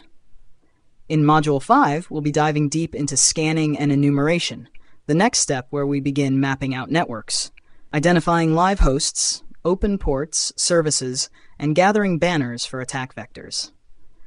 This is where reconnaissance turns technical. If you found value in this module, drop a like, leave a comment. What was the most surprising technique for you? Subscribe to Secure7 if you haven't already. Share this course with friends or colleagues getting into cybersecurity. Module 5, Introduction, Scanning and Enumeration. Secure7 Ethical Hacking Masterclass. Welcome back, Cyber Warriors, to the Secure7 Ethical Hacking Masterclass. You've made it through footprinting and reconnaissance, where we gathered information from the outside. Now, it's time to step into Module 5, Scanning and Enumeration, the phase where the hacker becomes more active, deliberate, and technical. What's this module all about? In this module, we dive into the art of identifying live hosts, open ports, running services, and vulnerabilities. You'll go from observing to interacting, learning how attackers map out a system's digital terrain to prepare for exploitation. You'll learn the difference between scanning and enumeration, types of scanning, TCP, SYN, UDP, and stealth scans, port scanning using Nmap, service and version detection, OS fingerprinting, banner grabbing, and techniques to enumerate user accounts, shares, and more. Why is this important? Because you can't attack what you can't see. Scanning and enumeration bridge the gap between reconnaissance and exploitation. If done right, you'll know exactly where the doors and windows are and how to knock. What you'll need: Kali Linux or Parrot OS, Nmap, Netcat, and other scanning tools. A safe virtual lab environment like Metasploitable, DVWA, or TryHackMe. Get ready to get your hands dirty. Module 5 is where we shift from passive information gathering to active probing and discovery, laying the technical groundwork for exploitation in later modules. Let's begin scanning like a pro, ethically and legally. Subscribe to Secure7 if you haven't already, and let's dive in. Module 5.1, Introduction to Scanning. Secure7 Ethical Hacking Course. Welcome back, everyone. In the previous modules, we learned how hackers gather intel passively, like digital detectives digging through open sources. Now, we're moving into more hands-on territory, where you actively interact with the target environment. This is where the real technical fun begins. Welcome to 5.1, Introduction to Scanning. So, what is scanning? In ethical hacking, scanning refers to sending packets or probes to a target system to discover if it's alive, i.e. powered on and reachable, what ports are open, what services are running, which versions they're using, and if any vulnerabilities exist.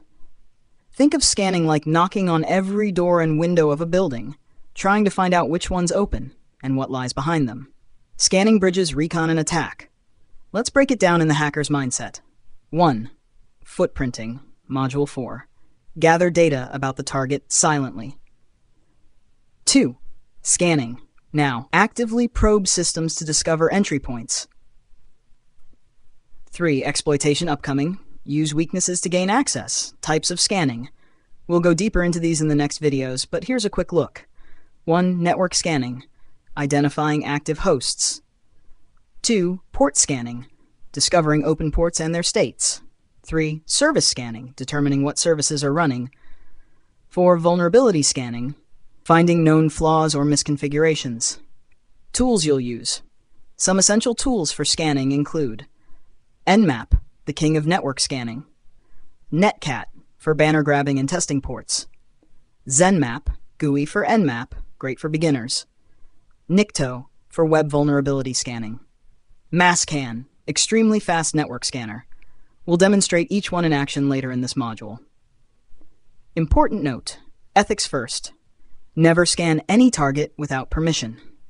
Unauthorized scanning is illegal and can land you in serious trouble. Always test in a controlled lab or with written consent from the target organization. Recap. Scanning is the first step in active information gathering. It tells us what systems, services, and ports are accessible. Tools like Nmap are essential for penetration testers. Ethics, legality, and caution are critical in this phase.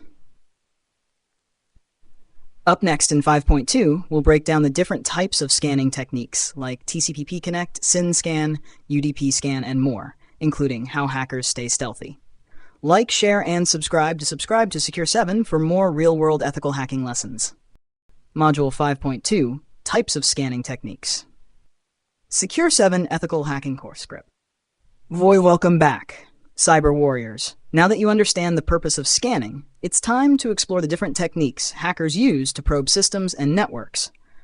In this lesson, 5.2, Types of Scanning Techniques, we'll break down how scanning works under the hood and what methods attackers use to stay stealthy or go loud. Let's dive in. 1. TCP Connect scan, full open scan. This is the most basic scan.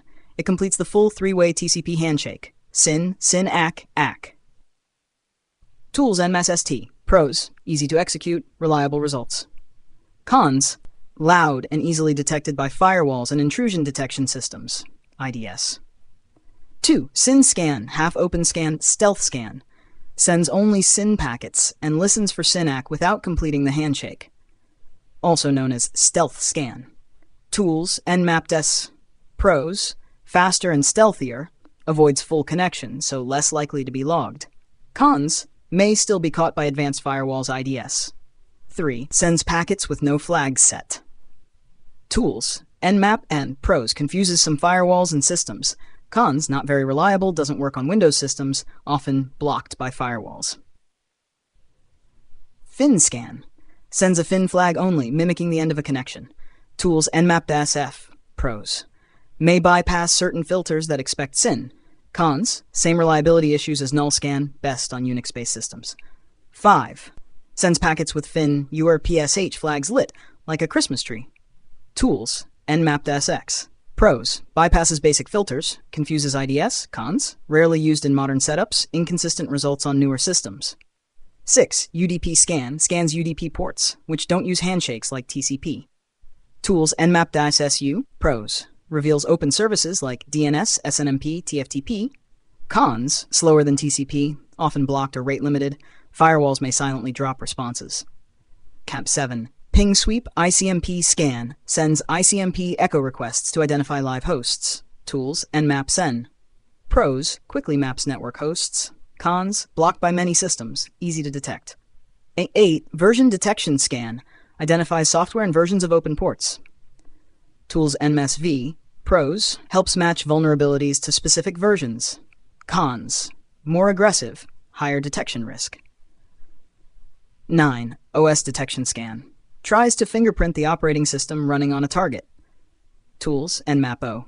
Pros, useful for customizing exploits. Cons, also loud and detectable. Ethical reminder: never scan without permission. Even a simple ping sweep can trigger alerts and legal consequences. Always test in your lab, and don't poke anything you don't own or have explicit authorization for.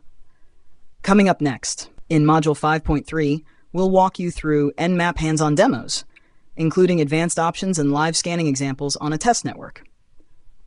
Don't forget to like, comment, and subscribe to Secure7 for daily cybersecurity learning. Module 5.3, Hands-on with Nmap, Basic to Advanced. Welcome back, future ethical hackers. You've learned what scanning is and explored the different scanning techniques. Now it's time to get your hands dirty. In this session, 5.3, Hands-on with Nmap, we'll run real-world scans in a safe lab setup. From basic host discovery to advanced service and OS detection, you're going to become a scanning ninja. Let's fire up the terminal and start hacking, ethically, of course. Part 1, Lab Setup Checklist.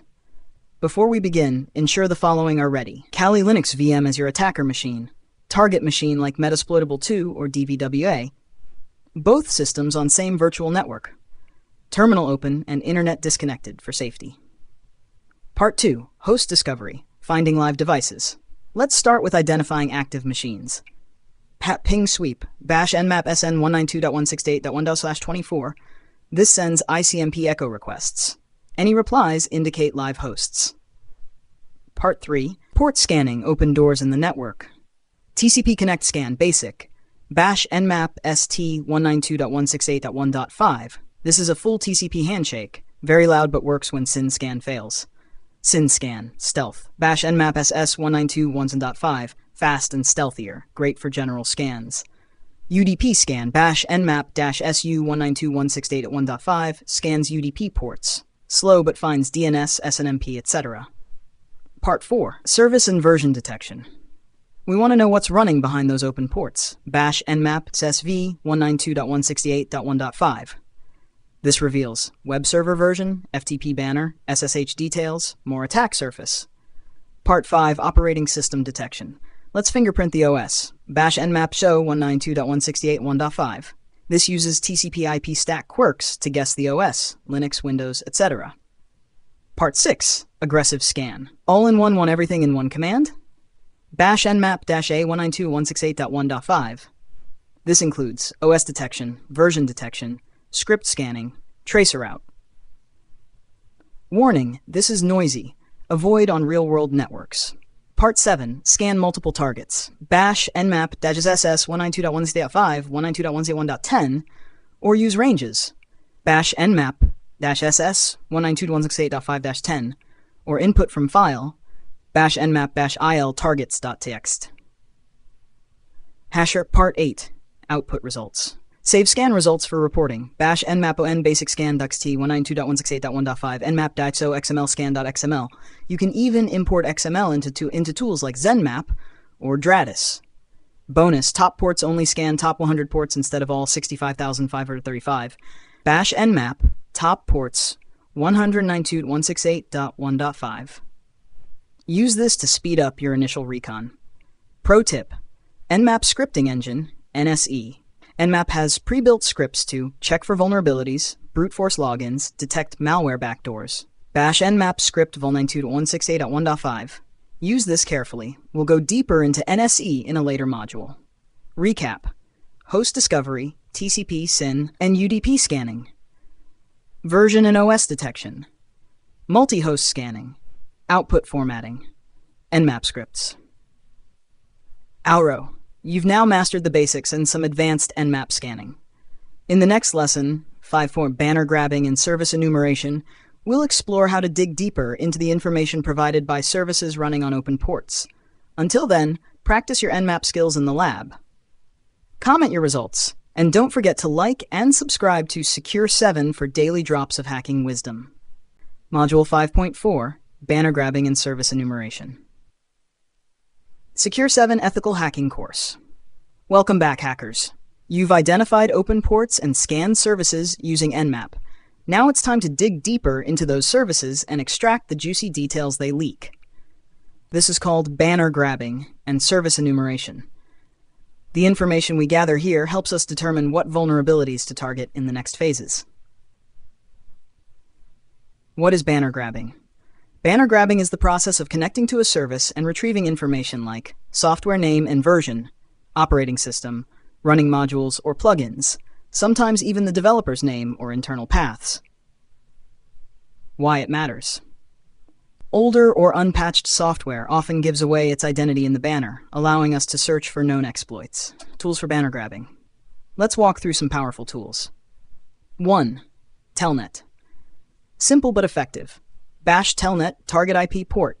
Example, bash telnet 192.168.1.5 80. You might get an HTTP response with the server info, HTTP 1.1 OK. Server, Apache 2.2.8, Ubuntu. 2. Netcat NC, a hacker's Swiss Army knife. Bash NC NV 192.168.1.5 21.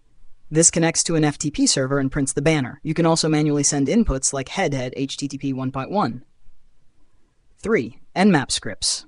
Nmap scripting engine includes banner grabbing. Bash nmap-sv-scriptles banner 192.168.1.5. This will grab banners for multiple services at once. 4. Curl and Netcat for HTTP servers. Bash curl 192.168.1.5. This gives HTTP headers including server nginx 1.8.0. NAB server. What can you discover? Web server Apache Nginx IIS, FTP server VSFTPD, FileZilla, SSH version OpenSSH.x, mail server postfix sendmail, custom error pages, debug info and headers. Even a small detail could lead to a CVE, common vulnerability and exposure. Real-world example. You scan port 21 and find bash 220 VSFTPD 2.3.4. A known exploit exists for VSFTPD 2.34 with a malicious backdoor. That one detail leads to full system compromise. Enumeration versus scanning. Let's clarify the terms. Scanning, enumeration, identifies open ports, extracts information from services, passive or semi-active. Active engagement. What is open? What's inside? Enumeration is like interviewing the target after knocking on the door. Caution. Only perform enumeration on systems you own or have explicit permission to test. Many services log this activity. It can be considered suspicious or even malicious in live environments. Save your results. Always save banners and details for reporting and future reference. Bash nc-nv 192.168.1.5 80 webbanner.txt. Recap. What is banner grabbing? Tools: Telnet, Netcat, curl, Nmap. How to analyze banners. How to use banner info for exploitation. Difference between scanning and enumeration. Outro. Awesome work, hacker. Now that you've mastered how to extract banner information and enumerate services, you're a step closer to identifying vulnerable entry points. In the next session, 5.5 Vulnerability Scanning Basics, we'll take the information from scanning and enumeration and see how to automate vulnerability discovery using tools like Nikto, OpenVAS, and Nessus. Until then, keep practicing, take notes, and subscribe to Secure7 if you haven't already. Module 5.5, Vulnerability Scanning Basics. Secure7 Ethical Hacking Masterclass. Welcome back to the Secure7 Ethical Hacking course. We've scanned the network, grabbed banners, and now it's time to go hunting for known weaknesses. In this module, we'll explore vulnerability scanning, using tools to detect potential security holes in systems, applications, and services. This is one of the most critical phases in ethical hacking and penetration testing. What is vulnerability scanning? Vulnerability scanning is the automated process of identifying security flaws in a system. It involves comparing software versions with known vulnerabilities, testing misconfigurations, searching for outdated systems, highlighting missing patches or insecure settings. Unlike exploitation, you're not actively attacking, you're mapping the risk. Types of vulnerability scanners. There are two main types. 1. Network-based scanners, used to scan systems over the network. Examples, Nessus, OpenVAS. 2. Web application scanners, scan websites for issues like SQL injection, XSS, etc. Examples, Nikto, OWASP, Zap. Some scanners are passive, while others are active and can crash systems. Always test responsibly. Popular vulnerability scanning tools. Nessus, by Tenable, industry standard, easy-to-use GUI, finds thousands of known vulnerabilities, requires registration. Nessus is excellent for deep vulnerability audits. OpenVAS, Open Vulnerability Assessment System, free and open source, used in enterprise environments, powerful but needs setup. Command line and web interface support. Nikto for web servers. Bash Nikto ah/target.com scans for outdated server software, default files, and dangerous scripts. Very fast but noisy, easily detected. WHOIS, perfect for web app scanning, has a GUI and automation API, checks for common web vulnerabilities. Tip, always run scans in safe mode for production environments. Have responsible scanning tips. Always get permission before scanning. Don't scan public IPs without consent. Avoid scanning production systems without proper coordination. Some scans can cause DUS-like behavior, especially with Nikto or openness. Had difference. Scanning versus exploitation. Scanning, exploitation, identifies vulnerabilities, actively uses them. Safe, mostly, can be dangerous. Non-intrusive, if passive. Intrusive and loud. Scanning is like a doctor's checkup. Exploitation is surgery. Exporting reports tools like Nessus and OpenVAS let you export scan results in HTML, PDF, CSV, JSON. These reports are crucial for communicating findings to your client or company. Recap. Scanning finds known vulnerabilities. Use tools like Nessus, OpenVAS, Nikto, Zap. Focus on identifying, not exploiting. Always scan responsibly and with permission. Export results for reporting and auditing. Great job, hacker. Vulnerability scanning is one of the most valuable and in-demand skills in cybersecurity. You've just added a major tool to your ethical hacking toolkit. In the next lesson, 5.6, we'll discuss how to analyze vulnerabilities and begin prioritizing and preparing for exploitation. Until then, practice, test on your lab, and subscribe to Secure7 for more. Module 5.6, Analyzing and Prioritizing Vulnerabilities. Secure7 Ethical Hacking Masterclass. Welcome back to Secure7, future ethical hacker. You've scanned networks, discovered weaknesses, but now the question is, which ones really matter? Which are urgent? Which are noise? That's where vulnerability analysis and prioritization come in, the final and crucial part of the scanning phase. What is vulnerability analysis? Vulnerability analysis is the process of reviewing, interpreting, and understanding the results from scanning tools like Nessus, OpenVAS, Nikto, Zap, and Nmap scripts. It's all about identifying the real-world impact and determining what's exploitable versus what's not. Understanding CVSS scores.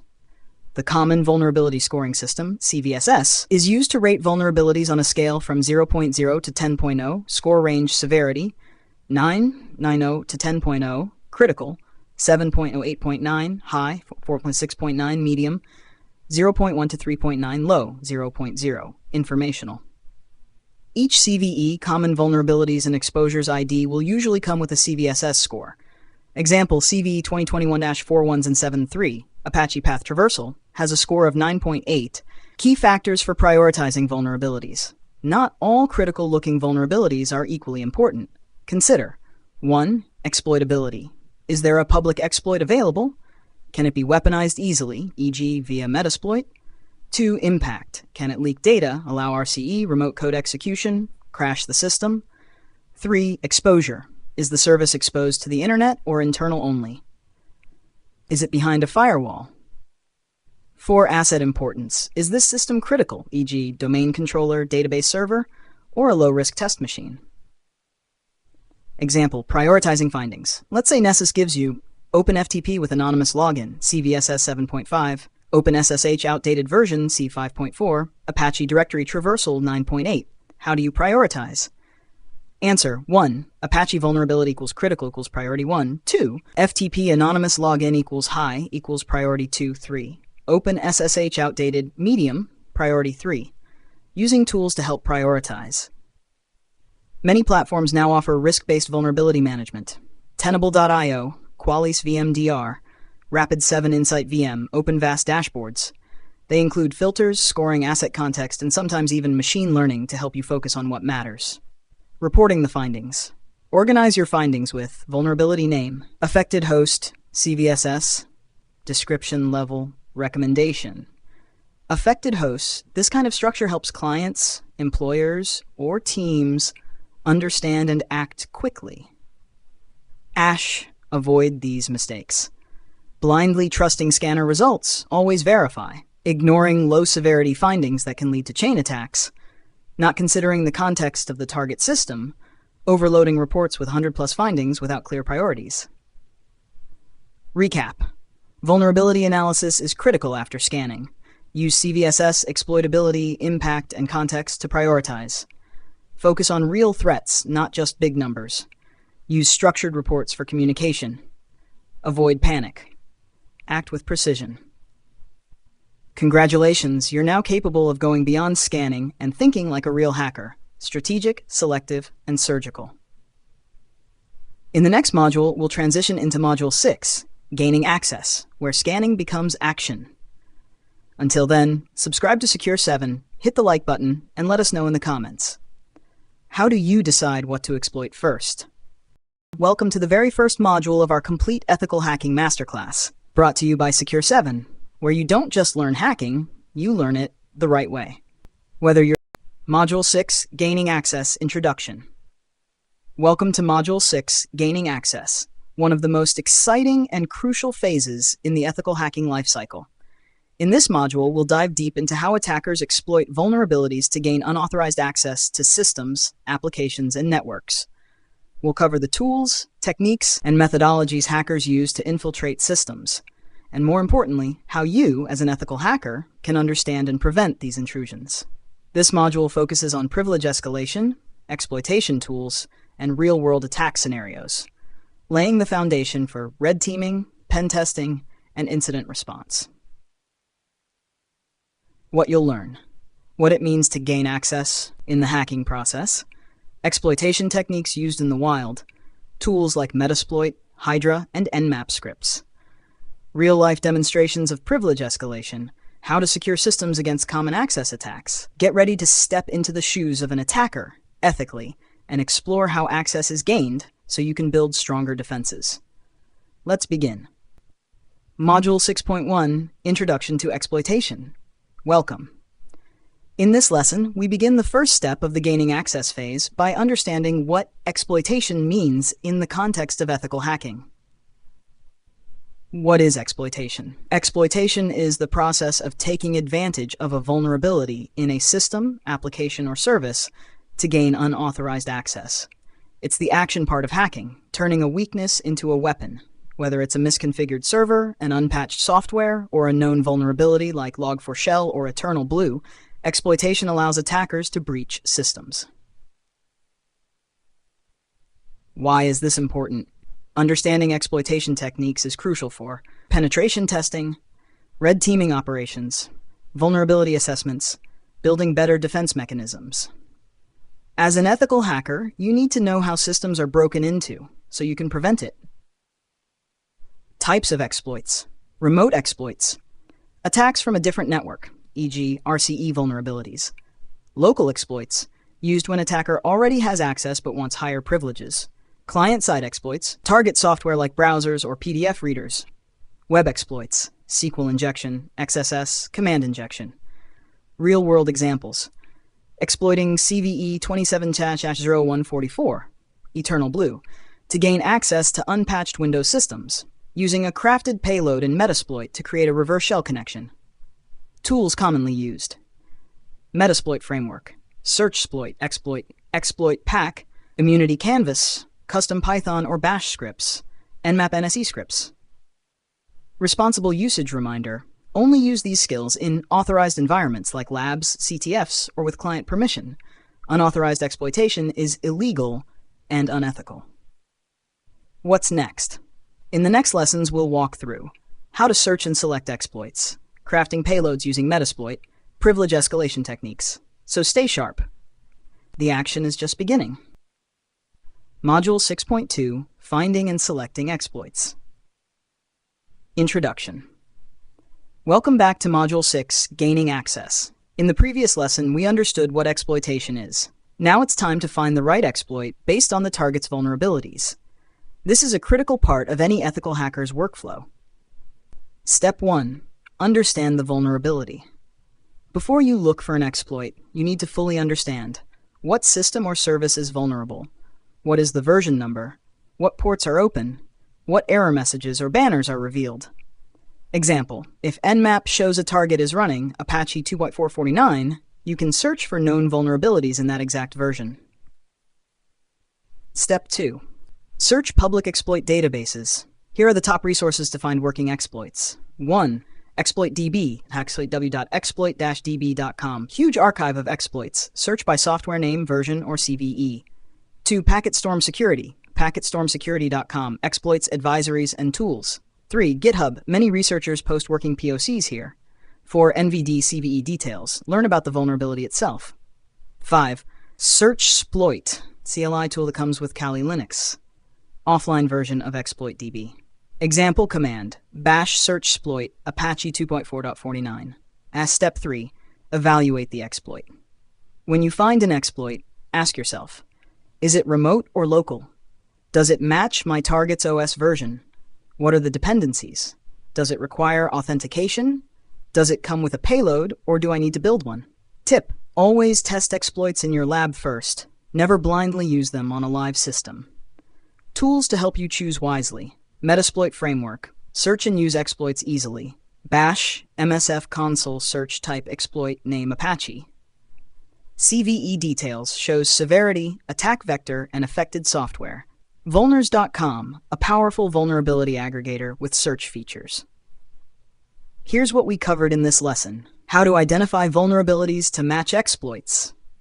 Best databases to search for exploits. How to use tools like SearchSploit and Metasploit to find exploits. What to check before using an exploit. In the next lesson, we'll get our hands dirty and start crafting payloads and launching attacks in a controlled environment. Welcome back. Welcome to Module 6, Gaining Access, and now we're diving into the action phase, exploitation using real tools. By now, you've identified the target, discovered a vulnerability, selected or written a suitable exploit. Now, it's time to launch the exploit using professional-grade tools like Metasploit, MSF Venom, and custom scripts. Tool 1, Metasploit Framework, MSF Console. Metasploit is the Swiss Army knife of penetration testing.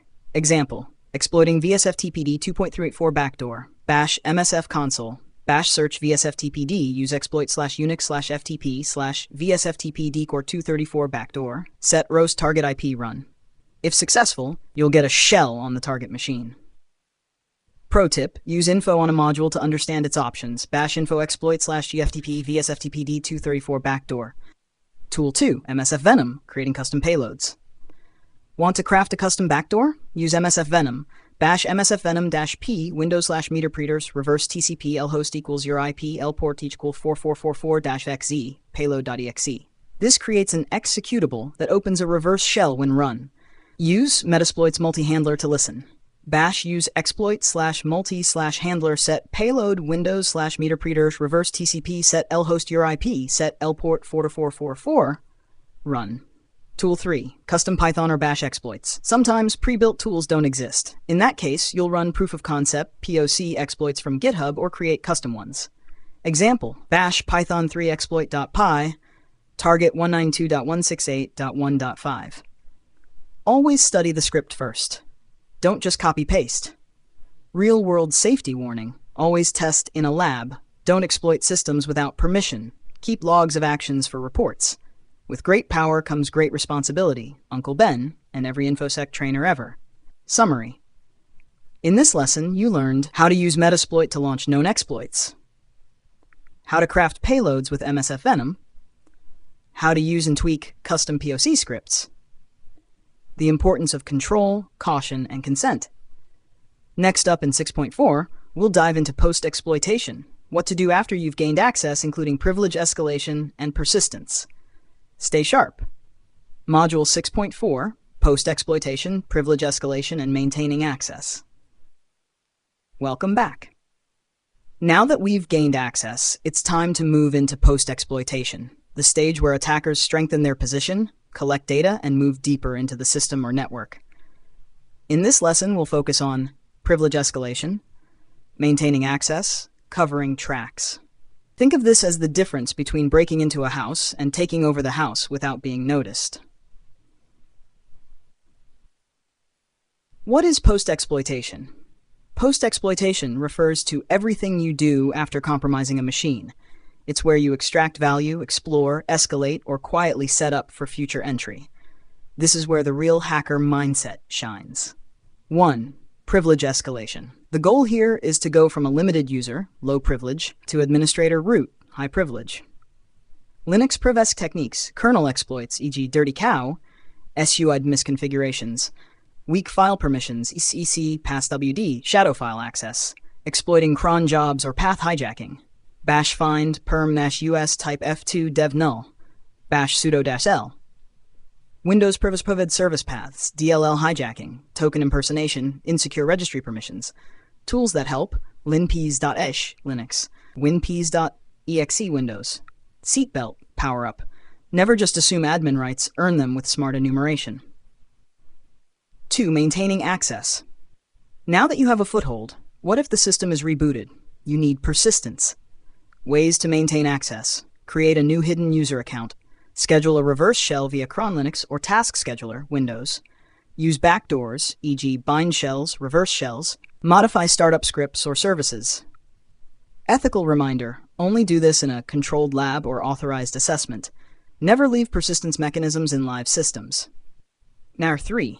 Covering tracks. Before leaving, you want to avoid detection. Common techniques, clear command history, remove logs, Linux/bash history, rmtf flag Windows, use webtoodle to clear event logs, use tools like timestomp or clearev in MeterPreter, bash webtoodle CL system. Remember, ethical hacking isn't just about getting in, it's about learning the attacker's path so you can defend against it. Summary. In Module 6.4, you learned what post-exploitation is, techniques to escalate privileges on Windows and Linux, ways to maintain access through backdoors or persistence, how attackers cover their tracks to avoid detection. Coming up next. In Module 6.5, we'll explore password attacks, including cracking password hashes, brute force attacks, and keylogging. You're now deep into the mindset of an attacker. Use it responsibly, and always within the bounds of ethical hacking. Stay with us on Secure7, and don't forget to like, comment, and subscribe for the next lesson. Module 6.5, Password Attacks in Ethical Hacking. Welcome to Module 6.5. In this session, we dive into one of the most targeted components in cybersecurity, passwords. Why break a door when you can guess the key? In this module, we'll cover what are password attacks, types of password attacks, common tools used by hackers, real-world examples, how to protect systems from these attacks. Let's break it down. What are password attacks? A password attack is any method used by an attacker to gain unauthorized access by guessing, stealing, or cracking passwords. Passwords are often the weakest link in security, reused, weak, or stored improperly. Types of password attacks. 1. Brute force attack. Trying every possible combination, time-consuming but effective against short, simple passwords. 2. Dictionary attack. Uses a list of common passwords or words, faster than brute force but limited by word list. 3. Hybrid attack. Combines dictionary plus brute force. Example, adds number symbols to dictionary words, password 123. 4. Credential stuffing. Reusing leaked credentials from previous breaches. Works because people reuse passwords across sites. 5. Phishing and social engineering. Tricking users into giving passwords via fake login pages, emails, or calls. 6. Keylogging. Software or hardware that records keystrokes to steal passwords. 7. Rainbow table attack. Uses pre-computed hashes and compares them to stolen password hashes. Popular password cracking tools. John Thurber, classic tool for offline password cracking. Hydra, brute force login cracker for various protocols, SSH, FTP, HTTP, etc. Hashcat, GPU accelerated fast hash cracker. Mimikatz, extracts credentials from Windows memory. Medusa, speedy brute forcer similar to Hydra. Tools don't make you a hacker. Understanding how and why they work does. Real-world example. The RockU breach, 2009, 32 million plaintext passwords leaked, still used in RockU.txt, one of the most popular password lists for attacks. Best practices to defend against password attacks. Enforce strong password policies, length, complexity, rotation. Implement multi-factor authentication, MFA. Lock accounts after multiple failed attempts. Monitor for unusual login behavior. Store passwords using secure hashing algorithms, bcrypt script. Train users on phishing awareness. Summary. In this lesson, you've learned types of password attacks, tools and techniques used to crack passwords, how attackers collect and use passwords, how to protect against password-based threats. What's next? In Module 6.6, we'll explore backdoors, rootkits, and trojans, how attackers leave traps and maintain stealth access. You're doing great. Stay sharp, stay ethical, and see you in the next module on Secure7. Module 6.6, Backdoors, Rootkits, and Trojans. Welcome to Module 6.6. In this session, we're entering one of the darkest corners of the hacking world. How attackers maintain long-term, stealthy access using backdoors, rootkits, and trojans. Gaining access is only the beginning. Persistence is how attackers stick around undetected. What are backdoors, rootkits, and trojans? Let's define them simply. Backdoor, a secret way into a system that bypasses normal authentication. Rootkit, malicious software that hides the presence of other malware and provides root-level access. Malware disguised as legitimate software which allows unauthorized access or performs harmful actions. How hackers use these tools. 1. Backdoors, created manually or injected via exploits, often installed after initial access, let attackers come and go without triggering alerts, common in web shells, e.g. PHP backdoors. 2. Rootkits, hide files, processes, registry keys, and more. Can be kernel level, very dangerous, or user level. Allow persistent access with full control. Rare but powerful, used in advanced persistent threats. 3. Trojans, delivered through phishing emails, fake installers, or cracked software. Appear harmless, like a game or tool, but install backdoors or spyware. Often paired with keyloggers or RATs, remote access trojans. Common tools and examples. Netcat, often called the Swiss Army knife of networking. Can be used to create basic backdoors. Meterpreter from Metasploit, a powerful post-exploitation tool that can maintain backdoor sessions. Azeralt, Trojan malware for data theft. Dark Comet Rat, a classic remote access Trojan. R77 Rootkit, modern user mode rootkit that hides files processes on Windows. Real-world case. Stuxnet Worm 2010, used rootkit technology to hide itself while sabotaging Iranian nuclear facilities. Example of nation-state level malware with stealth and persistence. Defense against these threats. Here's how you protect against them. Use application whitelisting and disable macros scripts from unknown sources. Run real-time antivirus and endpoint detection and response, EDR tools. Patch operating systems and applications regularly. Monitor for abnormal traffic and behavior, e.g. PowerShell activity, unexpected connections. Educate users. Never run untrusted software or click unknown links. Use sandboxing to inspect files before execution. Summary. Backdoors allow hidden access. Rootkits hide the attacker's presence. Trojans disguise themselves as legitimate tools. These are common in advanced cyber attacks. Defense relies on a combination of tools plus user awareness. What's next? In the next part of this module, we'll cover privilege escalation. How attackers move from regular user to full administrator. Your ethical hacking journey is advancing fast. Module 6.7, Privilege Escalation. Welcome to Module 6.7. You've gained access to a system. Great, but you're still just a regular user. Now what? This is where privilege escalation comes in. The attackers move to elevate their access from user to administrator or root to gain full control. Because low-level access isn't enough if you want to own the system. What is privilege escalation? Privilege escalation is the process of exploiting flaws, misconfigurations, or overlooked features to gain higher permissions within a system. There are two main types. One, vertical escalation, moving from a low-privileged user to admin root. Two, horizontal escalation, accessing other users' data or sessions at the same privilege level. Common methods of privilege escalation. 1. Misconfigured permissions, services running with excessive privileges. Files or scripts with world-writable permissions. 2. Kernel exploits, target unpatched operating system vulnerabilities. Example, Dirty Cow Linux, Eternal Blue Windows. 3. Exploiting scheduled tasks, cron jobs, replace or edit tasks, scripts running as root.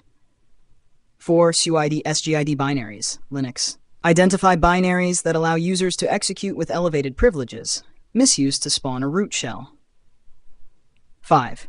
Credential harvesting, extracting stored passwords from memory or configuration files. Tools like Mimikatz can pull Windows credentials. 6. Unquoted service paths, Windows. Poorly defined paths allow insertion of malicious executables. Tools and techniques, Linux, linps, linenum, GTFO bins. Manual inspection, etc passwd /shadow sudo-l, find-perm-4000. Windows power-up, winps, seatbelt, sharp-up. Registry inspection, service misconfig checks. Lab example. Linux SUID binary escalation, bash find perm-4000 to dev null found, then bin vim -c -she. Boom, shell with elevated access. How to defend against it. Patch OS and applications regularly. Use least privilege principle for users and services. Audit SUID files and scheduled tasks. Use EDR tools to detect lateral movement and escalation attempts. Enable logging and monitor privilege escalation alerts. Summary. Privilege escalation gives attackers full control. Can be vertical, user root, or horizontal, user-user. Happens via exploits, misconfigs, or overlooked permissions. Tools like linps, winps, and Mimikatz help attackers. Mitigation starts with hardening and monitoring. Next steps. Now that we can escalate privileges, we'll soon look into maintaining access, clearing traces, and post-exploitation techniques. Keep building your skills. Real-world attackers escalate fast. So should ethical hackers. Module 6.8, Clearing Tracks. Welcome to Module 6.8. So you've gained access and escalated your privileges. Now what? If this were a real-world attack, you'd want to leave no trace behind. That's exactly what this module is about.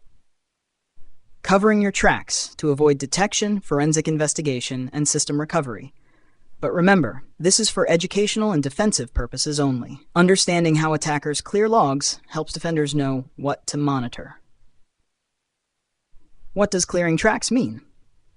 Clearing tracks refers to the set of techniques attackers use to hide evidence of intrusion, avoid detection by logs and monitoring systems, maintain persistence without raising red flags. Why do attackers clear tracks? 1. To remain undetected during and after exploitation. 2. To bypass forensic analysis. 3. To prevent system admins from patching or responding. Common techniques for clearing tracks. 1. Deleting or modifying logs. Linux, bash rm/auth.log echo, lavvarlog syslog. Windows, using tools like wivtootle, PowerShell webtootle CL security. 2. Disabling security tools. Disabling antivirus, EDR, logging agents, e.g. sysmon, modifying registry or using taskkill to stop monitoring services. 3. Alter file creation and modification timestamps. Tool, timestamp, or touch command Linux. 4. Log poisoning. Inserting misleading or fake log entries to hide real ones, e.g. using escape characters or log injection payloads. 5. Deleting shell history. Clear.bash history or use bash history-c and an history-w unset hist file. 6. Removing scheduled backdoors. Clean up any persistence methods left behind, cron jobs, registry keys. Tools used by attackers. Metasploit post modules, log deletion, meter preter, built-in cleareve command, Windows, timestamp, webtootle, audit poll, custom scripts to wipe multiple logs at once. Real-world scenario. An attacker gains access to a web server, escalates to root, installs a reverse shell, dumps credentials, and deletes all log entries related to the login session. This might involve overwriting /var/log/wtmp/varlog/log and /varlogs.log, killing monitoring agents, erasing command history. Defensive tips. Log to a remote server. Use worm, write once, read many logs. Monitor for sudden log deletion or cleared events. Enable sysmon, file integrity monitoring FIM. Alert on log manipulation commands like webtootle, audit poll. Summary. Clearing tracks is the final move to hide presence. Attackers remove logs, edit timestamps, clear history. Tools like clearev, webtootle, and timestamp help automate it. Defenders must log remotely and monitor aggressively. Understanding how attackers cover their tracks is crucial, because if you're not logging correctly, you might not even know you were breached, but now you do, and you can take action. Congratulations! You've just completed one of the most critical phases of ethical hacking, gaining access. What did you learn? Throughout this module, we explored how real-world attackers break into systems and how defenders can stay one step ahead. 1. Vulnerabilities and exploits. Password cracking techniques. 3. Backdoors, rootkits, and Trojans. 4. Privilege escalation. 5. Bypassing antivirus and firewalls. 6. Maintaining access. 7. Covering tracks.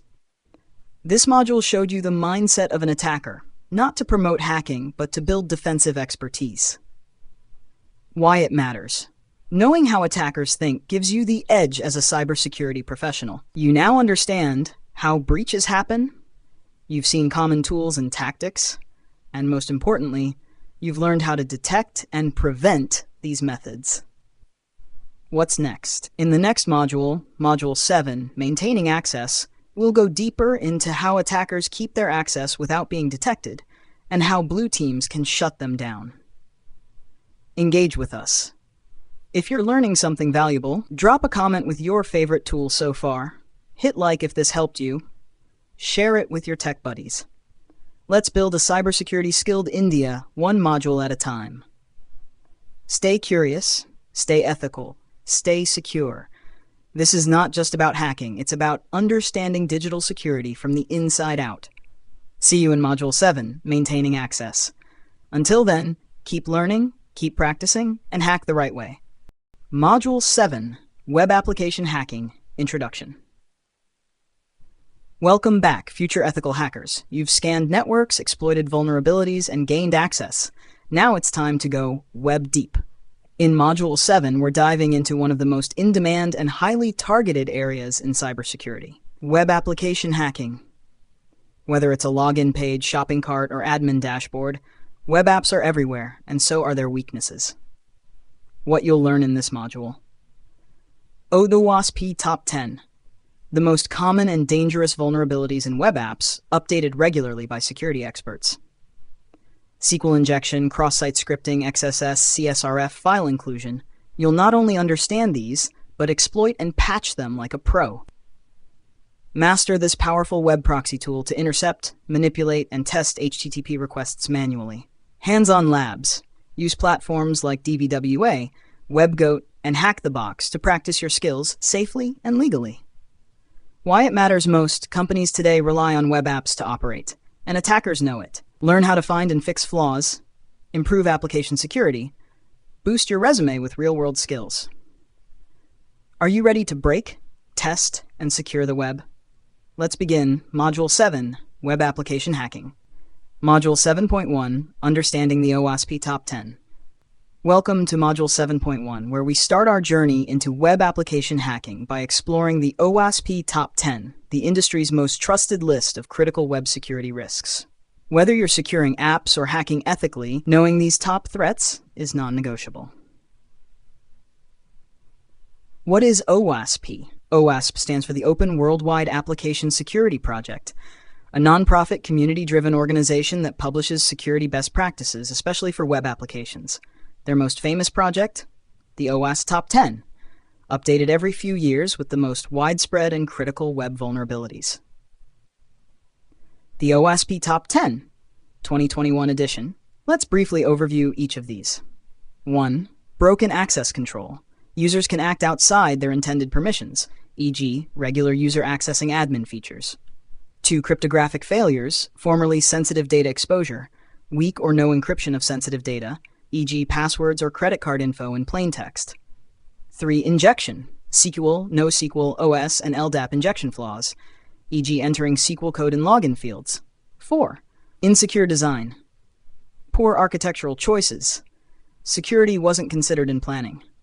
5. Security misconfiguration, default passwords, open ports, verbose error messages, very common and easy to fix.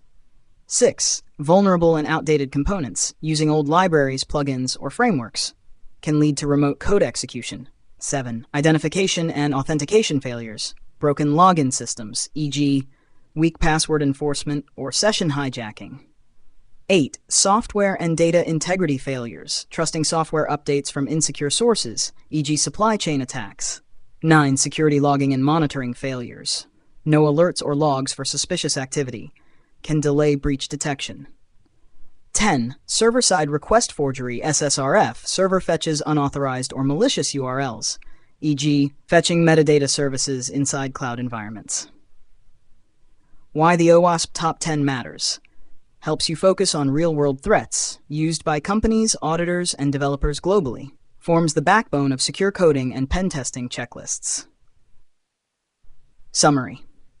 In this lesson you learned what OWASP is and why it's important. The top 10 web vulnerabilities that hackers and security pros watch for. How these apply to real web apps. Next in 7.2, we'll go hands-on with SQL injection, the legendary web hack that still works today. Ready? Let's get hacking. Module 7.2, SQL injection, the classic web attack. Welcome back, ethical hackers. In Module 7.2, we're diving into SQL injection, one of the most famous, powerful, and still common vulnerabilities in web applications. By the end of this session, you'll understand how SQLi works and how to identify, test, and exploit it safely in labs. What is SQL injection?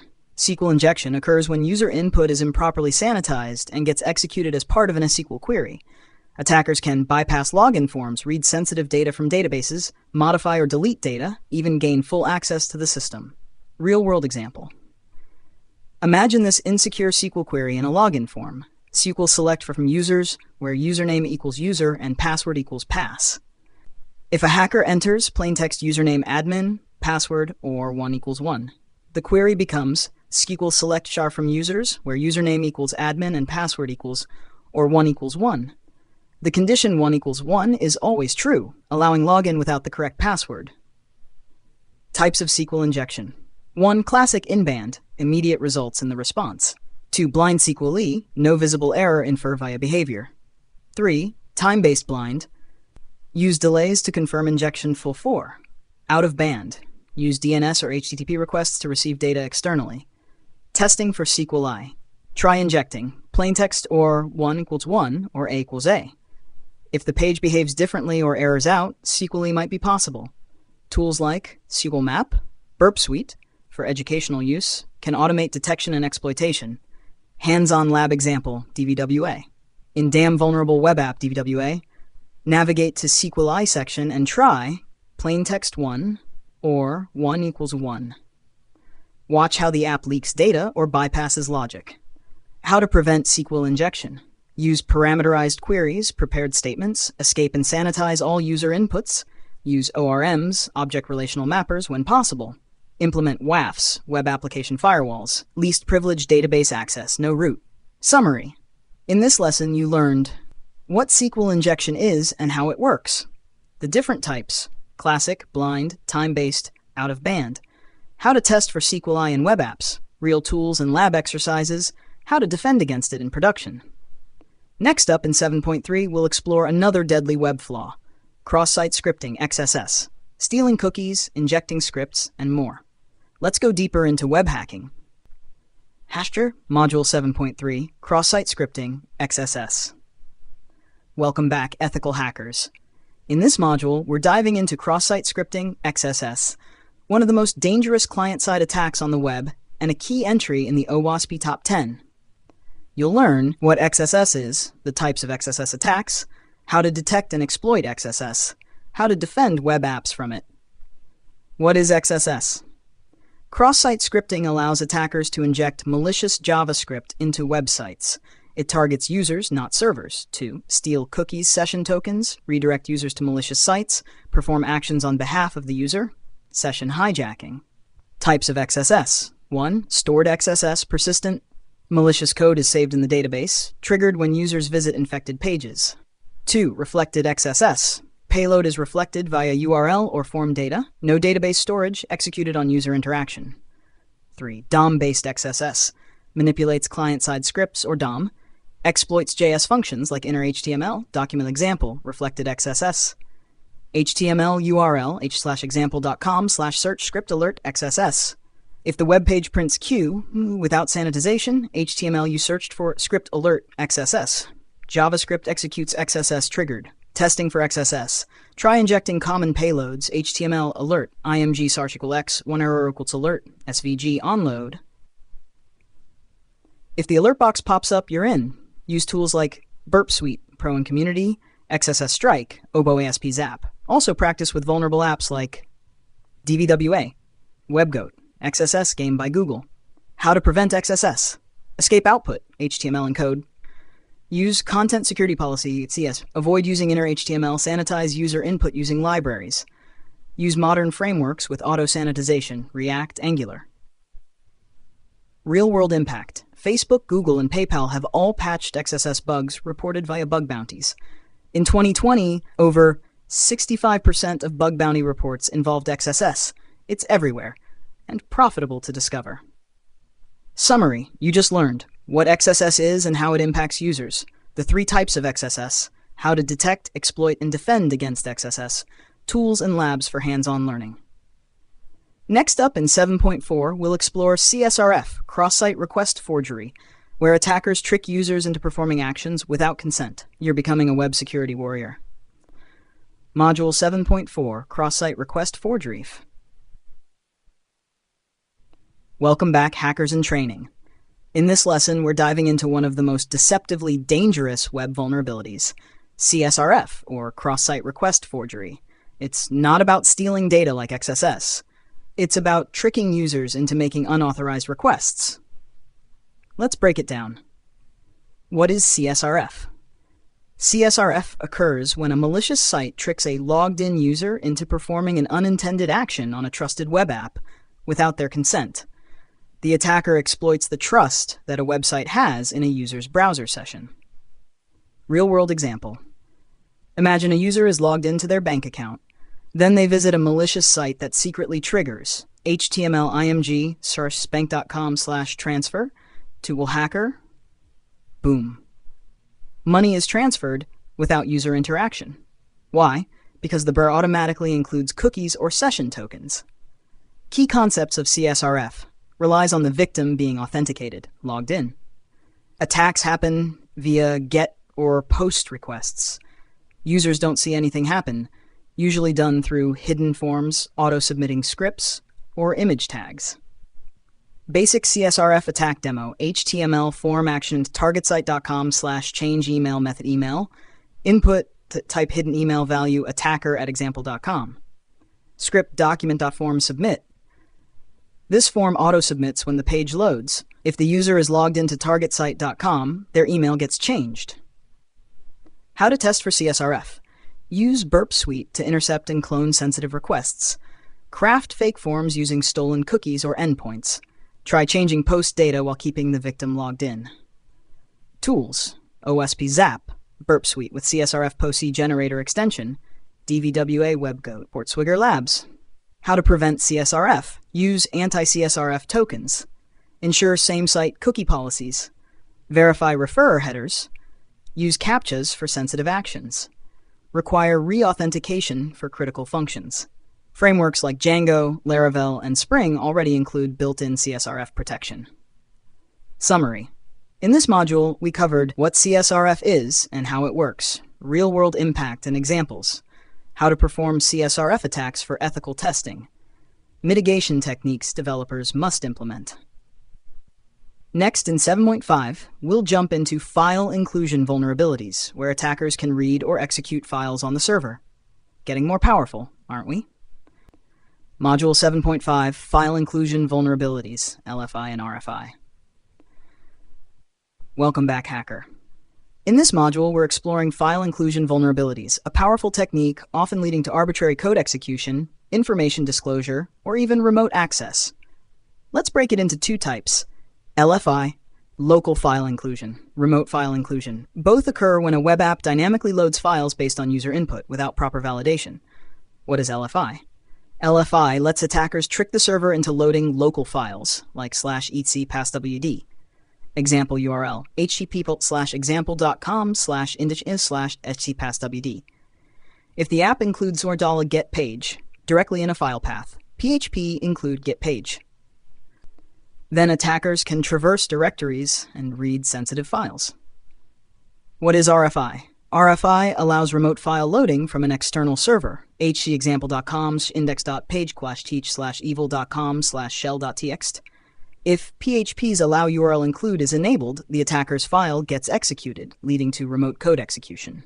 Real-world impact: accessing sensitive files, e.g. EC pass logs, code execution via uploaded PHP shells, session hijacking or credential theft, privilege escalation. Testing for LFI: try inserting these payloads: page / /passwd, page php /filter convert.base64-encode /source SQL index, page glosh apache access.log. Combine with log poisoning: 1. Inject malicious PHP code via user agent. 2. Access log file via LFI. 3. Code gets executed. Tools for LFI RFI testing: Burp Suite, fuzzing file paths; WFuzz, brute force directories; LFI Suite, automated LFI detection; comics, if LFI leads to command injection. How to prevent file inclusion vulnerabilities: never trust user input, whitelist allowed files, use static includes, include header.php, disable allow URL include in php.ini, sanitize and validate all input. Fun fact: LFI-RC is often possible by uploading a file, poisoning server logs, including temp files, so always check if LFI can be chained into something worse. Summary: in this lesson you learned the difference between LFI and RFI, how to detect and exploit file inclusion bugs, real-world examples and high-impact attacks, how to secure apps against these vulnerabilities. Next, in 7.6, we'll learn how to test real vulnerable apps like DVWA, WebGoat, and BibWap using Burp Suite and manual payloads. Ready to practice? Let's go. Module 7.6, Vulnerable Web Apps, DVWA, WebGoat, and BWAP. Welcome back, future pen tester. You've now learned all the core web application attacks: SQL injection, XSS, CSRF, and file inclusion. Now it's time to practice those skills in a safe, legal lab environment using intentionally vulnerable applications. DVWA, Damn Vulnerable Web Application; WebGoat by OWASP; BWAP, Buggy Web App. Let's get started. Why use vulnerable web apps? These apps are designed for learning how real-world bugs work, practicing exploitation safely, testing automated tools like Burp Suite, OWASP Zap, and more, preparing for certifications like CEH, OSCP, etc. Tool 1, DVWA, Damn Vulnerable Web Application. DWA is a PHP MySQL app that simulates SQL injection, XSS, CSRF, command injection, file upload, comes with difficulty levels: low, medium, high, impossible, perfect for beginner to intermediate learners. Set up bash git clone hts github.com/dwa cd dvwa docker compose upd, or use zamp piece lamp stack. Login username admin password. Tool 2. WebGoat is a deliberately insecure Java web app, real-world scenarios, developer-focused vulnerabilities, built-in step-by-step lessons. Setup: bash docker pull WebGoat, docker run -p808080 WebGoat access -p8080 /% Tool 3. BWAP, Buggy Web Application. BWAP supports over 100 plus vulnerabilities, includes SQLi, XSS, RFI, SSRF, XXE, HTML5 attacks, clickjacking, cores, etc. Great for automated tool testing. Can integrate with bbox VM pre-configured. Set up bash git clone http://github.com/rachis cd bwap. Run in XAMPP or Docker for best results. Practice workflow 1. Launch app, dvwa webgoat bwap. 2. Identify vulnerability, use browser burp. 3. Attempt manual exploitation. 4. Validate and report findings. 5. Try with tools like SQLmap, XSS Strike, etc. Actual important ethics reminder. These apps are for local use only. Never deploy them on public servers. Practice only in lab networks. Summary. In this hands-on lesson, you set up DVWA, webgoat and goat, and bwap, learned how to launch and log in, practiced real attack scenarios, got ready for advanced testing. Congratulations, Web Warrior. You've just wrapped up one of the most powerful modules in your ethical hacking journey, Web Application Hacking, where we target real-world vulnerabilities that exist in the wild. Let's quickly recap what you've learned. What you've mastered. The OWASP top 10 threats every hacker and defender must know. Attacks like SQL injection, XSS, CSRF, and file inclusion. Hands-on testing with Burp Suite. Training on vulnerable web applications like DVWA, WebGoat, and more. Bonus, we already solved the DVWA Damn Vulnerable Web App lab step by step. Check out the full video on our YouTube channel now. Link in description. Responsibility reminder. With great power comes great responsibility. Now that you know how to break things, use your power to secure systems. Never test systems you don't own or have permission to access. Use legal labs, CTFs, and authorized targets only. Report findings ethically and professionally. Coming up next, Module 8, System Hacking.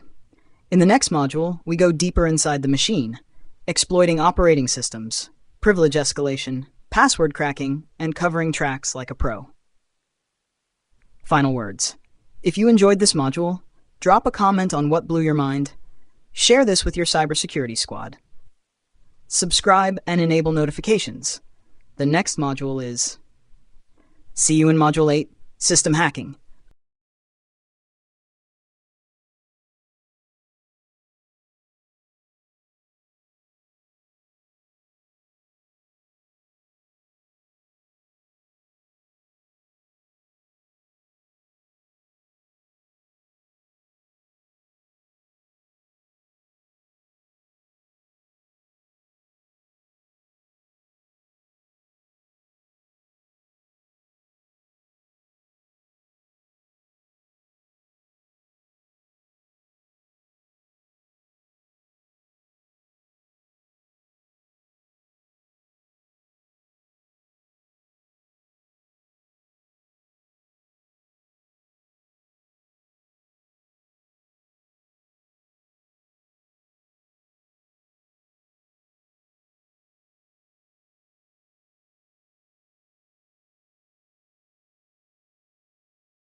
Hey everyone, welcome to the very first module of our Complete Ethical Hacking Masterclass, brought to you by Secure7, where you don't just learn hacking, you learn it the right way. Whether you're someone curious about how hackers think, or you're serious about becoming a cybersecurity professional, you're in the perfect place. Here at Secure7, we don't just teach theory. We go deep into real-world tools, hands-on labs, and mindset training so you can build real hacking skills from scratch. And this isn't just a crash course. This is your full roadmap to becoming a certified ethical hacker. No fluff, no shortcuts, just pure structured content from beginner to advanced. By the end of this masterclass, you'll not only understand how hackers break into systems, you'll know how to stop them. So if you're serious about cybersecurity, go ahead and subscribe, like, and hit that bell icon, because every module builds on the last, and you won't want to miss a single one. All right, let's kick things off with Module 1, Introduction to Ethical Hacking. Hey everyone, and welcome to Module 1 of the Ethical Hacking Masterclass, right here on Secure7. The place where hacking meets purpose.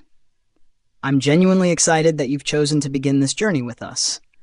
Whether you're a curious beginner, a tech enthusiast, or even someone from IT looking to shift into cybersecurity, this course is designed to help you build real skills from scratch. Now, before we dive deep into commands, exploits, and firewalls, let's take a moment to set the stage. What you'll learn in this module. Over the next few videos, you're going to learn 1.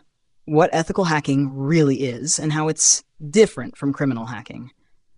2. Types of hackers. White hats, black hats, gray hats. Yes, it's like a digital Wild West out there. 3. Legal and ethical responsibilities, because one wrong click can get you in trouble if you're not careful. 4. Career opportunities. What kind of jobs exist? What certs can help you get hired? We'll break it all down. 5. How to set up your own hacking lab, a safe virtual environment where you can experiment and practice without breaking any laws. Sounds good, right? Hey everyone, welcome to with Integrity. You simulate real cyber attacks so companies can fix their defenses. Now here's where it gets cool. Imagine a company as a digital castle. You're the knight who's trying to sneak in, not to attack the king, but to find the secret tunnels before the enemy does. Sounds fun, right? Cyber gossip break. A few years ago, a hacker found a vulnerability on Facebook that let him post on anyone's timeline, including Mark Zuckerberg's.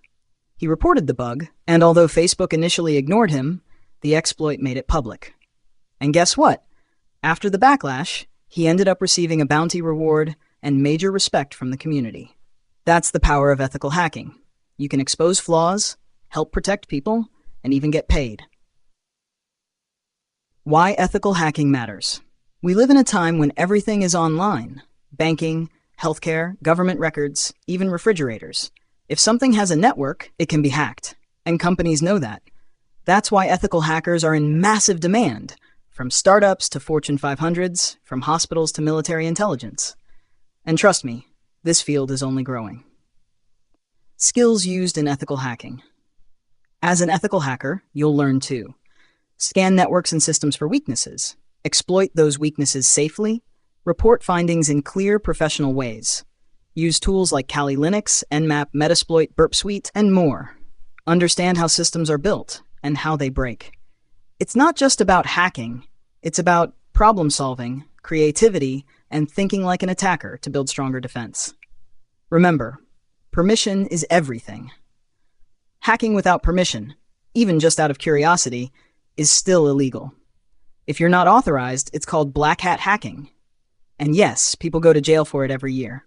Ethical hacking is powerful, but only when it's controlled, legal, and ethical.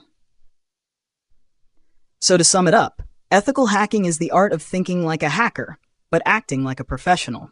You're not just learning how to break things, you're learning how to secure the digital world.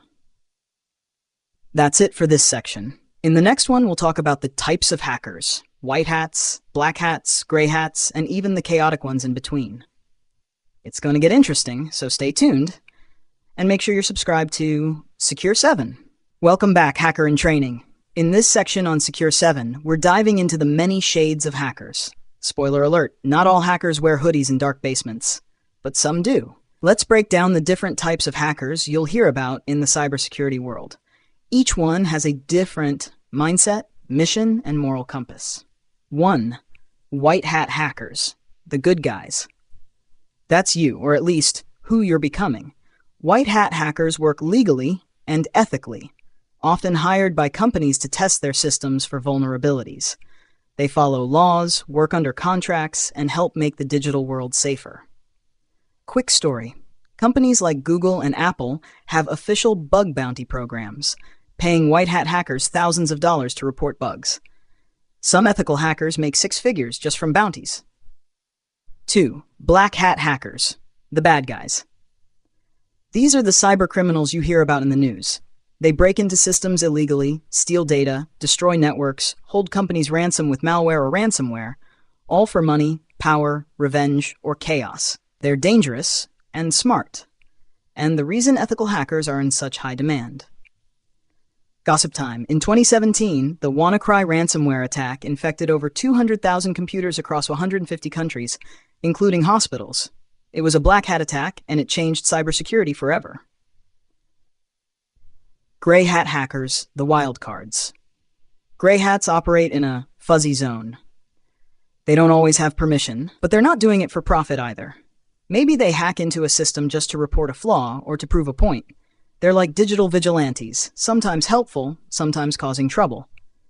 Fun fact: a gray hat once hacked into a city's surveillance system just to expose how insecure it was. They didn't steal anything, but still broke the law. Helpful, but risky. Hari 4. Script kiddies, the copy-pasters. These are usually newbies who don't fully understand how hacking works. They download ready-made tools or scripts and launch attacks without much knowledge. They're not usually very dangerous, unless they accidentally trigger something big. Example: a script kiddie once took down a school's Wi-Fi because he didn't want to write a math exam. That's dedication and poor decision-making. 5. Hacktivists, the rebels. These are politically or socially motivated hackers. They deface websites, leak documents, or launch DDoS attacks to protest or make a statement. Groups like Anonymous are well-known hacktivist collectives. Sometimes they're seen as heroes, sometimes as threats. It depends on your perspective. Bonus: state-sponsored hackers. These are hackers employed by governments to attack other countries. Think cyber warfare, espionage, disrupting elections, stealing military secrets. Yeah, this is James Bond-level hacking. Big headline: the Stuxnet worm was allegedly developed by the US and Israel to sabotage Iran's nuclear program. It physically destroyed hardware through code. Powerful stuff. Why this matters for you. Understanding hacker types helps you know the enemy, think strategically, develop an ethical mindset, recognize how intent defines the label. It's not just about what you do. It's about why and how you do it. So, quick recap. Hat intent, legal, motivation, white good, yes, defense security, black malicious, no, money power, gray mixed. Usually not curiosity justice, kiddie random, mostly not fun chaos. Hacktivist political, no, activism. State political, often not cyber warfare. Up next in section 1.4, we'll talk about the legal and ethical rules you absolutely need to know, because without them, even good intentions can lead to real consequences. Make sure you're subscribed to Secure7, and I'll see you in the next lesson. Welcome back to Secure7. Before you even type a single command into a terminal, you need to understand this. With great power comes great responsibility. Yes, we're getting serious now, because this stuff can literally make or break your career. Ethical hacking is only ethical if it's done legally and responsibly. Let's break it down. Why legal and ethical knowledge matters. You might be learning hacking techniques for good reasons, but intent alone isn't enough.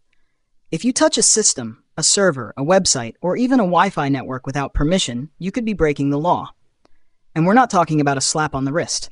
We're talking fines, job bans, even jail time. Yep, even scanning a network without consent can get you into trouble. Cyber gossip time. In 2012, a famous hacker named Andrew Weave Auernheimer discovered that AT&T had an exposed API leaking iPad user data. Instead of reporting it responsibly, he publicized it and ended up serving over a year in prison, even though he didn't technically hack anything in the traditional sense. The lesson? How you act on your knowledge is everything. Key legal concepts you must know. Let's go over the big legal rules that apply in most countries, though always check your local laws. 1. Unauthorized access is a crime. In the US, it falls under the Computer Fraud and Abuse Act, CFAA, Other countries have similar acts, like the UK's Computer Misuse Act. Basically, accessing a system without permission equals crime. Even attempting to access equals still a crime. 2. Written permission is mandatory.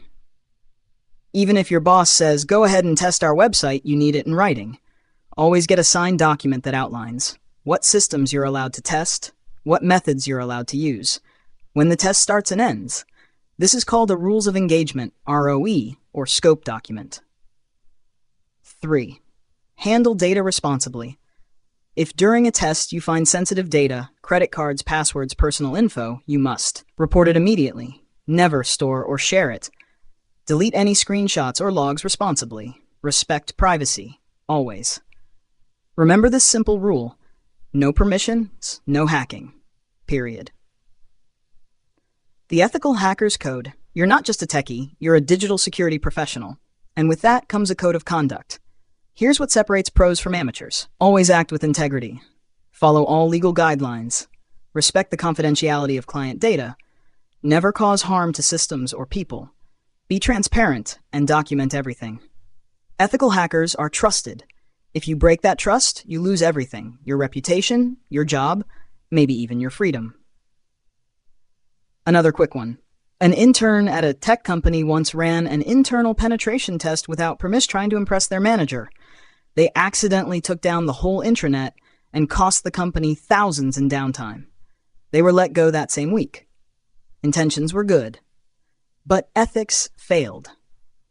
So to recap, don't touch systems without explicit written permission. Know the laws in your country.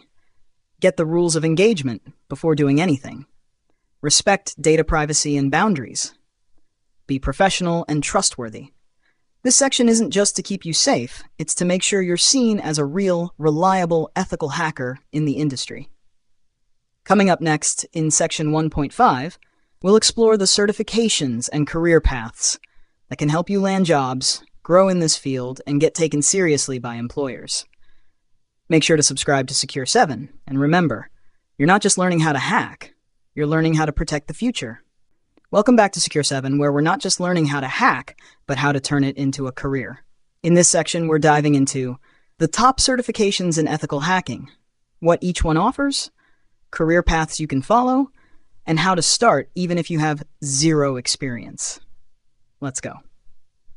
Why certifications matter in cybersecurity. Your skills matter most, but certifications open doors. They show employers that you've passed exams, mastered essential tools, and understand how to work responsibly and professionally. Certs give you credibility, help you stand out, and can often lead to better salaries and real job offers. Let's break down the most popular ones. 1. CEH, Certified Ethical Hacker, provided by EC Council, best for beginners and intermediate learners. Topics: footprinting, scanning, enumeration, system hacking, web app attacks, malware, wireless, social engineering, and more. Exam, multiple choice, 125 questions. It's like the entry ticket into the professional ethical hacking world. Recognize